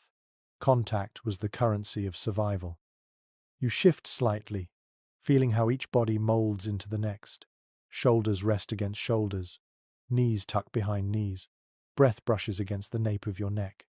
It is intimate yet not romantic, simply the natural state of group living. Even without words, the message is clear. We endure together. A curious little finding at certain Paleolithic sites is the wear on hides and furs, often more pronounced at the edges where people likely tugged and shifted them throughout the night.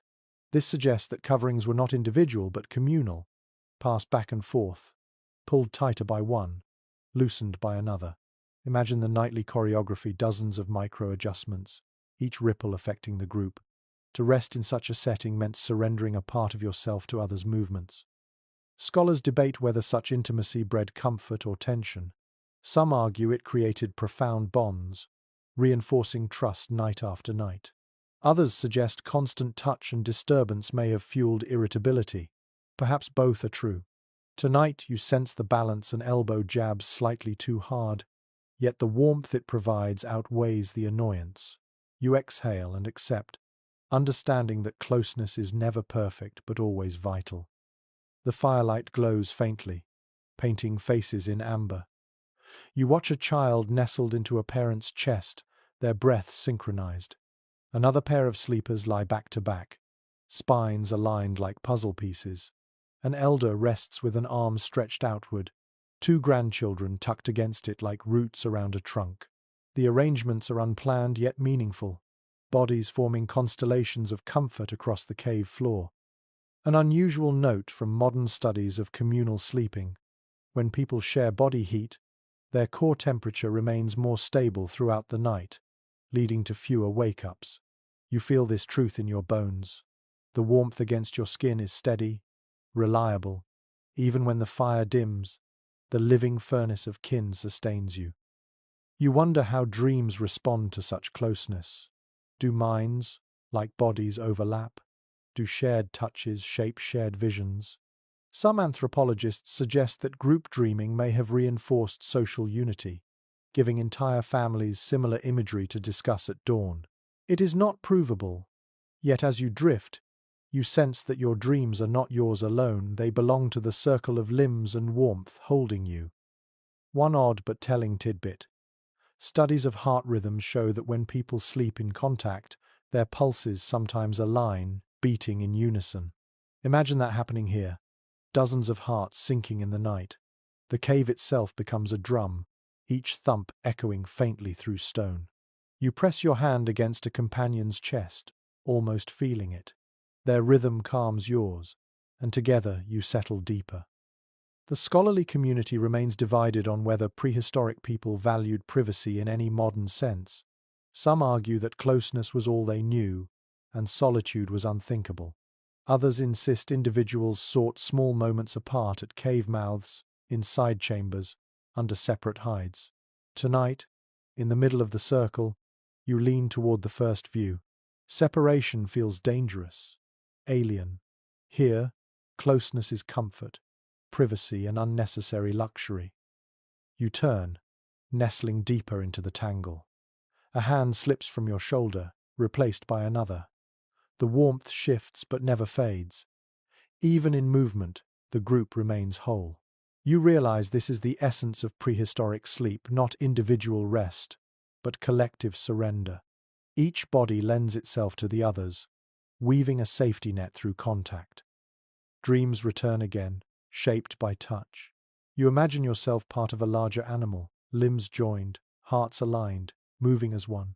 The vision is not frightening but reassuring. To be an individual here is to be incomplete. To be many is to be whole. The fire flickers, snow presses, breath mingles, limbs entwine. You sigh and let yourself dissolve into the nest. Survival lies not in solitude, but in skin against skin, warmth against warmth, dream against dream. And so, held by others, you rest again. The tangle of limbs holds steady, and you lie warm within it. But another element of the cave begins to press into your awareness. Water. A slow, steady drip echoes from a crack above, droplets falling into a shallow hollow in the floor. Plink, plink, plink. At first it is faint, almost ignorable. But as your ears tune in, the sound grows constant, shaping the rhythm of night. Archaeologists who study cave systems often note that water left behind mineral deposits, stalactites and stalagmites, that grew over centuries from such drips.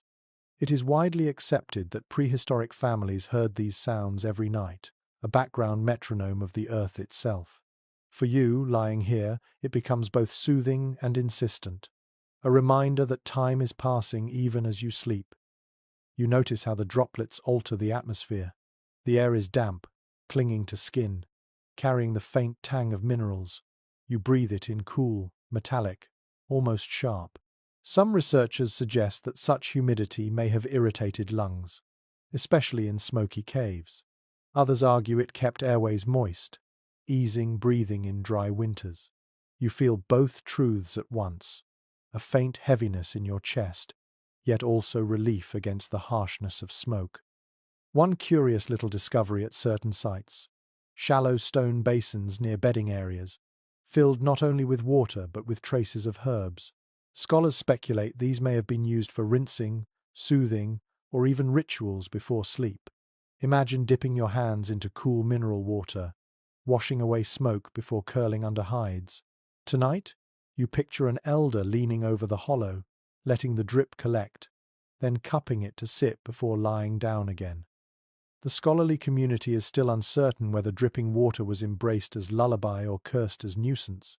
Some argue it provided natural white noise, masking sudden sounds and easing sleep. Others suggest it became irritating, keeping people restless. As you listen, though, the sound folds seamlessly into the cave's orchestra, joining snores, crackles, and sighs. It feels less like intrusion, more like heartbeat, steady and eternal. The drip also fuels dreams. In your drowsy state, the plink transforms into hooves, footsteps, drumbeats. Each drop becomes an image, feeding the mind with rhythm. Anthropologists studying dreams in traditional cultures note how environmental sounds often merge into visions. Tonight, your subconscious cannot resist the lure the water leads you into forests, into hunts, into rivers that flow through sleep itself. An odd tidbit from cave studies: some chambers amplify water's drip, turning it into a loud, resonant tone. Explorers report feeling unsettled or mesmerized by the effect, depending on mood. Imagine your ancestors choosing sleeping spots partly for acoustics, favoring corners where water whispered rather than boomed. Comfort in caves was not only about warmth but also about soundscape. Tonight, you are grateful for the softer version, gentle as a lullaby. You reach a hand out toward the drip, though it is too far. Still, the gesture comforts you, as though connecting with the element. Water means survival drinking, cleaning, cooking. To hear it all night was reassurance that the earth provided. Perhaps that is why some researchers believe dripping water held symbolic weight, interpreted as voices of spirits or ancestors. Falling drops became words of stone, speaking without interruption. The firelight catches the water briefly, making each drop sparkle before it falls. For a moment, you imagine the cave ceiling as sky, the droplets as stars falling one by one. The vision is calming, even holy. You wonder if children staring at the same sight saw magic there, if parents explained it as gifts from above. Sleep, then, would not come into emptiness, but into a world where even water spoke. The scholarly debate extends to whether prehistoric groups attempted to control such drips, diverting them with stones, collecting them deliberately, or leaving them as they were. Some basins suggest human arrangement, others seem purely natural. Either way, the sound endured, night after night, generation after generation. To lie in these caves was to lie under dripping time itself. You curl deeper into your bedding, letting the rhythm merge with your breath. Inhale, drip, exhale, drip. The synchronization feels natural, as though your body wants to align with the cave. Perhaps this was how people endured such environments, not by resisting but by joining, adapting until stone, water, and flesh move together. Dreams creep closer again, and the drip follows you into them. You find yourself beside a vast river, its current slow but endless, each ripple echoing like the cave's hollow. You step into it, unafraid, and let it carry you, knowing the water's rhythm will always guide you home. Back in the cave, the fire sighs, the breath chorus continues, and the drip keeps time. You surrender, letting the cave's elements cradle you together. Flame, smoke, warmth, contact, water, all are lullabies, ancient and eternal. The drip of water keeps its rhythm, but another detail of the cave begins to claim your senses now, the very skin of the walls themselves. In the glow of the embers, you notice their surfaces rough in some places, smooth in others, veined with minerals that glisten faintly. The walls are not lifeless. They carry marks of time, scratches of claws, stains of soot, and patterns etched by dripping water. As you stare, they seem less like barriers and more like silent companions. Archaeologists often note that cave walls were canvases of memory. Not only paintings but also scratches, carvings, and soot streaks preserved the presence of both humans and animals across generations. It is widely understood that families must have slept under these marks nightly, their eyes adjusting to the shapes until they became as familiar as kin. Tonight you share in that experience. The walls are not blank, but alive with stories, some intentional, some accidental. You run your fingers across the stone near your bedding. It is cool, almost damp, and gritty with mineral dust. The texture grounds you, reminding you that this place was shaped long before your arrival. Some scholars propose that people may have chosen sleeping spots according to the feel of walls, favoring smooth hollows for comfort or symbolic niches for protection. You can imagine a parent guiding a child to lean against a polished curve, soothing them with the touch of stone. A curious little discovery in some caves: claw marks preserved from bears or big cats, long before humans entered. To lie beneath them each night must have been humbling, a reminder that this home was once another creature's. Perhaps families turned those scars into stories, warnings, or charms. You gaze at the faint scratches on the wall and wonder if they still hold echoes of roars long vanished. Scholars remain divided on whether humans decorated their sleeping spaces deliberately or treated art and bedding as separate domains. Some argue paintings were confined to ritual chambers deeper inside. Others point to evidence of pigment near hearths, suggesting art surrounded daily life. You, staring at faint ochre streaks above your head, lean toward the latter. How could people resist turning even their sleeping chamber into a gallery? The firelight flickers, casting shadows that animate every crack. A long fissure becomes a snake slithering upward. A round hollow becomes an eye staring back. These illusions are no accident. The walls themselves invited interpretation. Imagine a child pointing out shapes night after night, their imagination sharpened by the interplay of pigment, crack, and flame. The cave was not passive. It collaborated in storytelling, shaping both dreams and fears. One odd but striking tidbit: in some caves, stalagmites were intentionally broken or arranged, as though reshaped by human hands. Perhaps they were obstacles to comfort, or perhaps they were turned into symbols, guardians at the edges of sleeping spaces. You can almost feel the urge yourself. If a jagged stone juts too close, you'd move it or break it, reshaping the chamber into something more human. You stretch out your arm again, palm pressed flat against the rock. The coolness seeps into your skin, balancing the warmth of the fire. It is strangely soothing, as if the cave itself lends you its patience. Stone has no urgency. It waits, unhurried, carrying memories far older than your kind.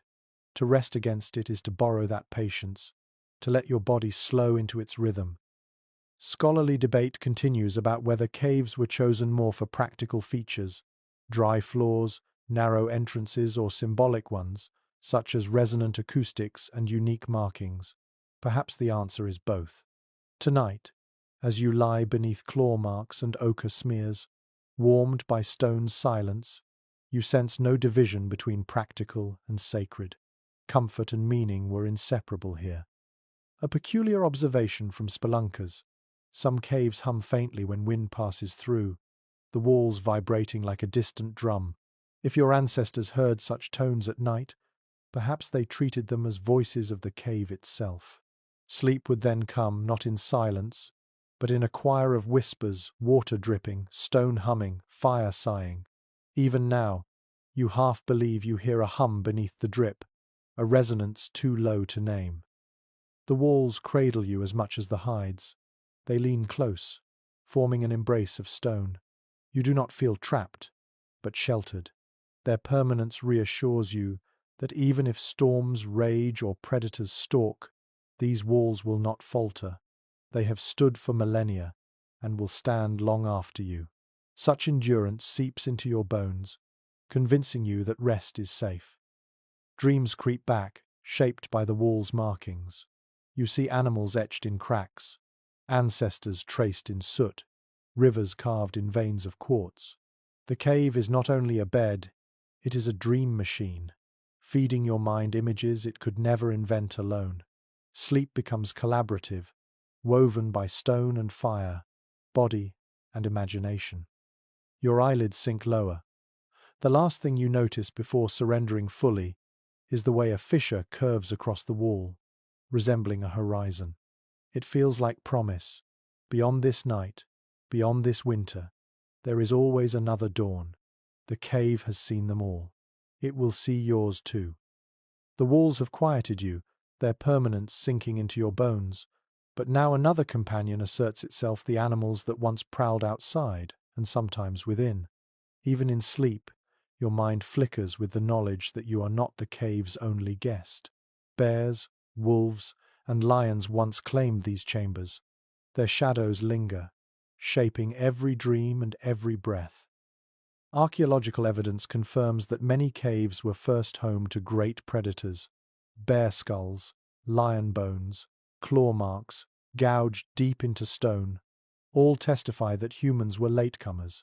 It is broadly recognized that families bedding here in winter slept not in neutral space, but in contested territory. Tonight you feel that tension, the warmth of kin pressed close, yet always the nagging thought something else has slept here before me. You imagine lying beneath those old claw marks, wondering if the beast might return. Perhaps stories soothed that fear, tales of hunters who defeated lions, or spirits who drove bears away. Perhaps every fire lit was both practical and symbolic, a declaration to predators that the cave now belonged to humans. You see it clearly, the flames not only warming hides but also drawing a line of ownership across the chamber. A curious little discovery at Chauvet Cave in France.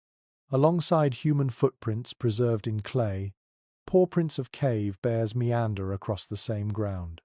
It means, at least once, humans and beasts shared the floor, separated only by time.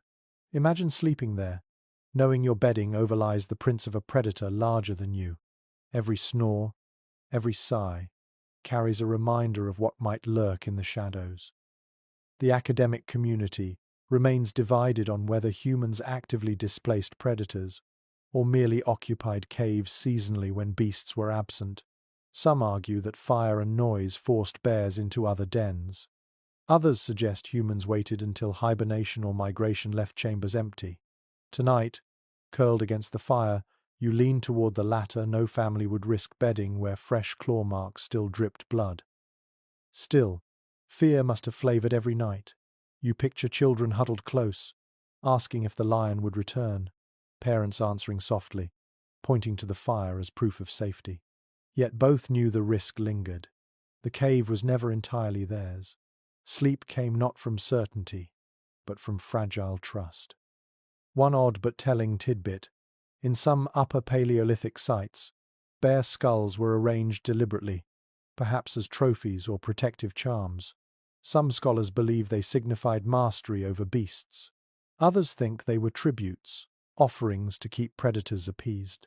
Either way, the presence of skulls near sleeping areas meant that even in rest, animals remained central to thought and ritual. The fire crackles, and you imagine its glow casting back a lion's reflection. You feel the instinctive tensing of muscles, the sharpened awareness even in drowsiness. This is what your ancestors carried, the ability to half sleep, ears attuned to every rustle. Modern studies of group sleeping show similar phenomena. Someone always wakes at small sounds, the group never entirely defenseless. You realize that predators shaped not only caves, but the very pattern of human slumber. A peculiar observation from bear dens reused by humans. Scratches high on walls show that cubs once clambered there. To sleep beneath those marks might have evoked strange empathy, knowing the enemy's children had once played where your own now curled. Perhaps this blurred fear and kinship. After all, both species sought the same thing: warmth, safety, survival. The cave became a mirror, predator and human chasing identical needs. Dreams respond to that tension. You drift into visions of sharing the chamber with beasts lying beside a bear that snores louder than any human, watching wolves curl in a circle near the entrance, lions flicking tails by the fire. The imagery is both terrifying and oddly tender. You sense what your ancestors may have felt, that boundaries between species blur in darkness. Night makes kin of all sleepers. Scholars still argue whether such visions fed early myths of animal-human transformation. Perhaps the belief that shamans could take the form of bear or lion arose not from hunts, but from nights of uneasy sleep in shared caves. To rest where predators once lay is to invite their spirits into dreams. You feel that possibility now, as though a lion's eyes blink open in the back of your mind, guiding you deeper into slumber. The fire wanes, shadows stretch, and the predator presence thickens, yet you do not panic. Instead, you accept it as your ancestors must have. Sleep comes not from banishing fear, but from embracing it, folding it into the fabric of night. The cave is shared: stone, water, human, beast. Safety lies not in domination, but in coexistence. One final reflection drifts across your thoughts. Perhaps the best sleep was not when predators were absent, but when their memory lingered. For in that tension, vigilance sharpened, bonds tightened, stories deepened. To dream of beasts was to remember your place in the chain of life. You close your eyes, heart steady, accepting both the comfort of kin and the shadow of lions. Together, they cradle you. The memory of beasts drifts away, leaving you with another awareness: the slow return of light. You stir, lids heavy, to see the faintest glow pressing at the snow-sealed entrance. It is not yet dawn, but something changes in the darkness, a subtle lifting, a thinning of shadow. The night has stretched long, and now its fabric begins to fray. Archaeologists who study daily cycles note that without artificial lamps, prehistoric people measured time by firelight and the natural rhythm of dawn and dusk. It is generally understood that sleepers often stirred well before sunrise, roused not by alarms but by the shift in air, the change in tone. You feel it now, that delicate cue, as if the cave itself exhales and hints that morning will arrive. You roll slightly, bones stiff from the night. Around you, others begin their own slow wakening. An elder coughs gently, a child mutters in dream speech, someone stretches with a crack of joints. The group does not wake all at once, but in ripples, one body nudging another into awareness. It is communal, even in rising. A curious little finding from cave excavations. Layers of ash suggest that embers were often rekindled in the grey hours before dawn, fires coaxed back to life for warmth and light. Tonight, or rather this morning, you watch the same one adult rises, hair tangled, and nudges the coals with a stick, feeding them with dry twigs until sparks flare. Soon orange glow swells again, painting faces with the first warmth of day. The academic community remains divided on whether mornings in caves were rushed with activity or slow and deliberate. Some argue that hunters rose early, eager to seize daylight. Others believe winter mornings were languid, conserving energy until light truly arrived. You sense truth in the latter. No one leaps to their feet. Bodies stretch, yawns echo. Time itself seems patient. The snow at the entrance glows faintly golden now, firelight and dawn colliding to turn the barrier into a luminous wall. Children gaze at it with wonder, whispering as though spirits are behind it. You smile, realizing that for them, each morning is a miracle. Night has not trapped them. The world continues. Light returns. One odd but telling tidbit. In some ethnographic records, waking rituals included sharing dreams immediately upon rising. You can picture the same here, adults murmuring about visions of bison or deer, deciding together if the dreams carried meaning. Perhaps hunts were planned or postponed based on these morning exchanges. In this cave, sleep and wake are not separate realms, but threads woven tightly together. You rise enough to sit, pulling hides around your shoulders. The air is crisp, your breath visible again. Smoke lingers, curling lazily upward. The dripping water continues, steady as ever, proof that some rhythms never stop. The snores fade into grumbles, the chorus shifting into morning noises. Scholars speculate on whether waking in such communal settings bred patience or irritation. Some argue it strengthened bonds, each morning a reminder of shared endurance. Others suspect tempers frayed, elbows jabbed, snores cursed under breath. You witness both in the cave. Laughter as a child tumbles out of bedding, a groan as an elder rubs aching knees.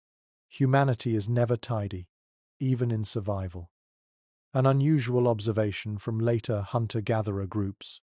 Dawn often meant small rituals of grooming, combing hair with fingers, rinsing faces with cold water, stretching limbs. Perhaps your ancestors did the same. You imagine them leaning toward the drip, splashing faces, rubbing soot from skin. Even in hardship, there is dignity in preparing for the day. The cave brightens gradually, shadows retreating. The paintings above bison, horses, deer reappear in clearer light, their forms steady after a night of flicker. You gaze at them and realize they too are part of waking. They are reminders not only of dreams but of tasks waiting outside. The animals return, not in fantasy but in reality, their herds still roaming beyond the snow. One peculiar tidbit: in some preserved hearths, morning fires contain bits of bone and fat, suggesting small meals shared at first light.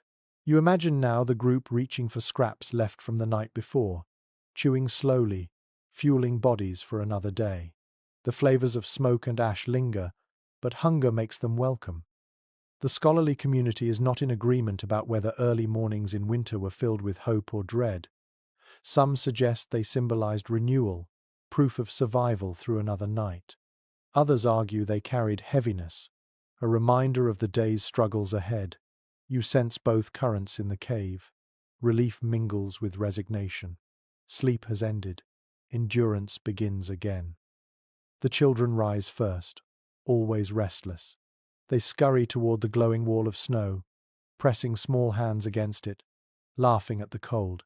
Their joy is infectious, proof that even in harshest winters, life holds play. Adults follow more slowly, eyes still heavy, bodies sore but ready.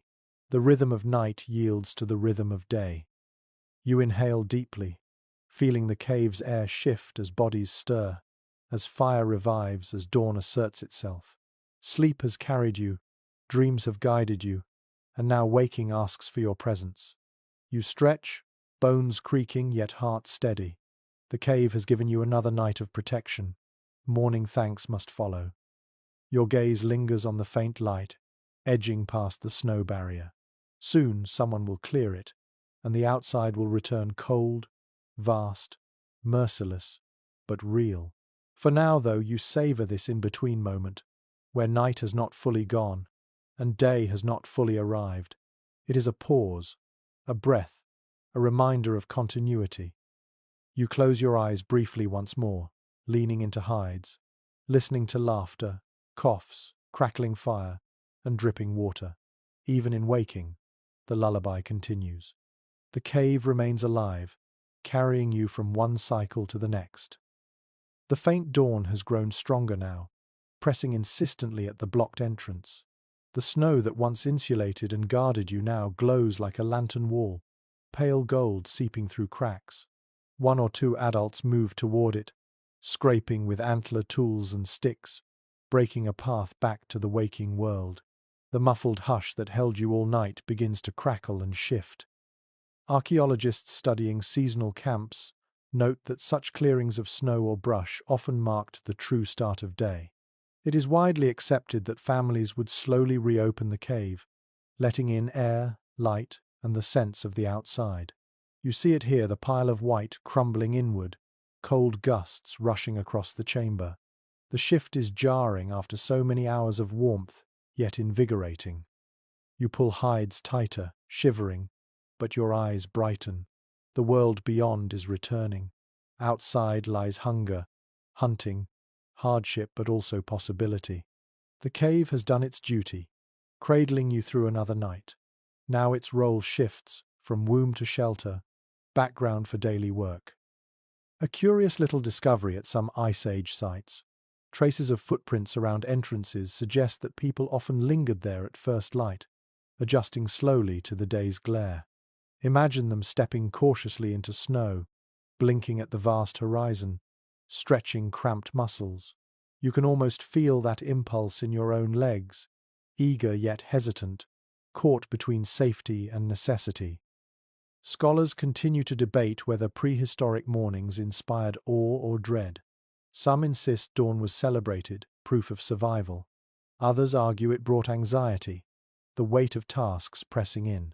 You sense both currents as you watch the group stir, children laughing at snowflakes drifting inside, adults groaning at the thought of labor.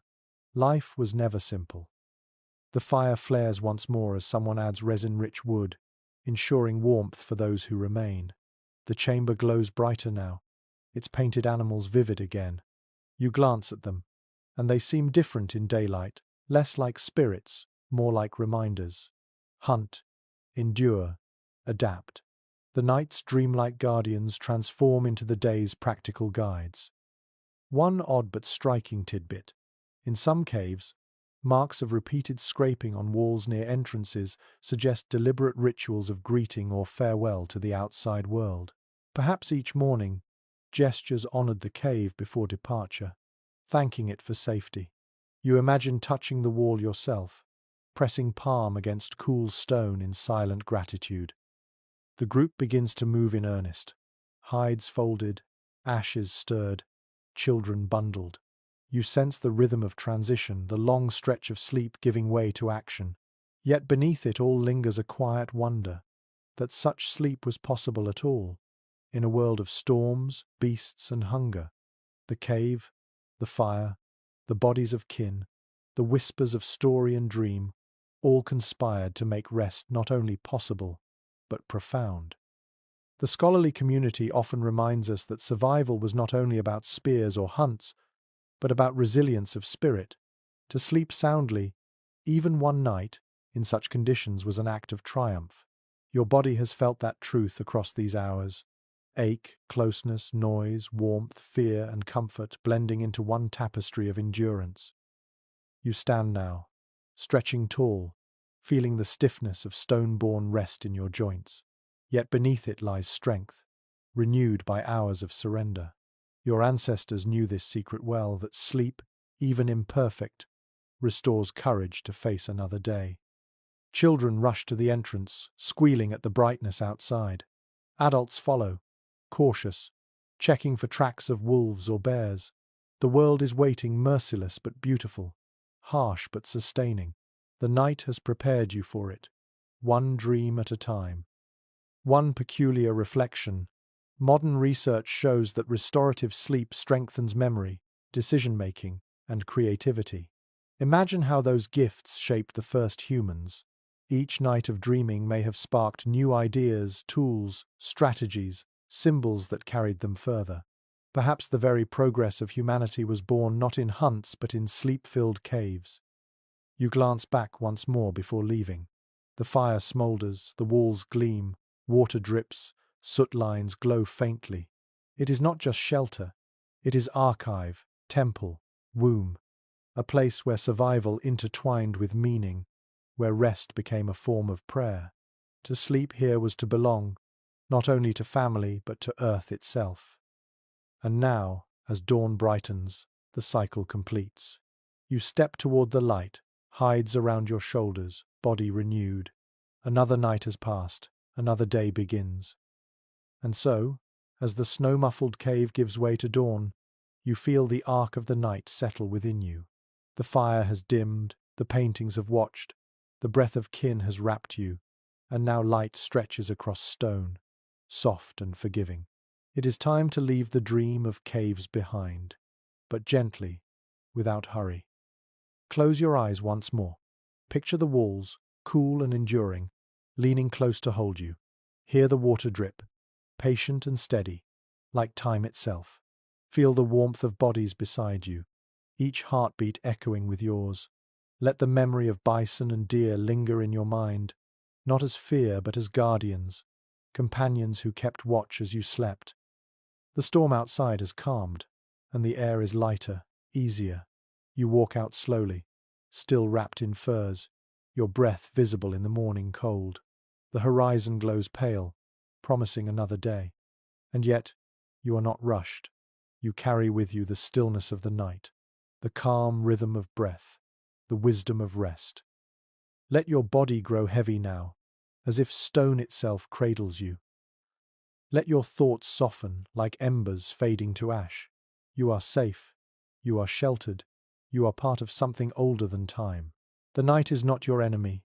It is your greatest companion, teaching you to surrender, teaching you to trust.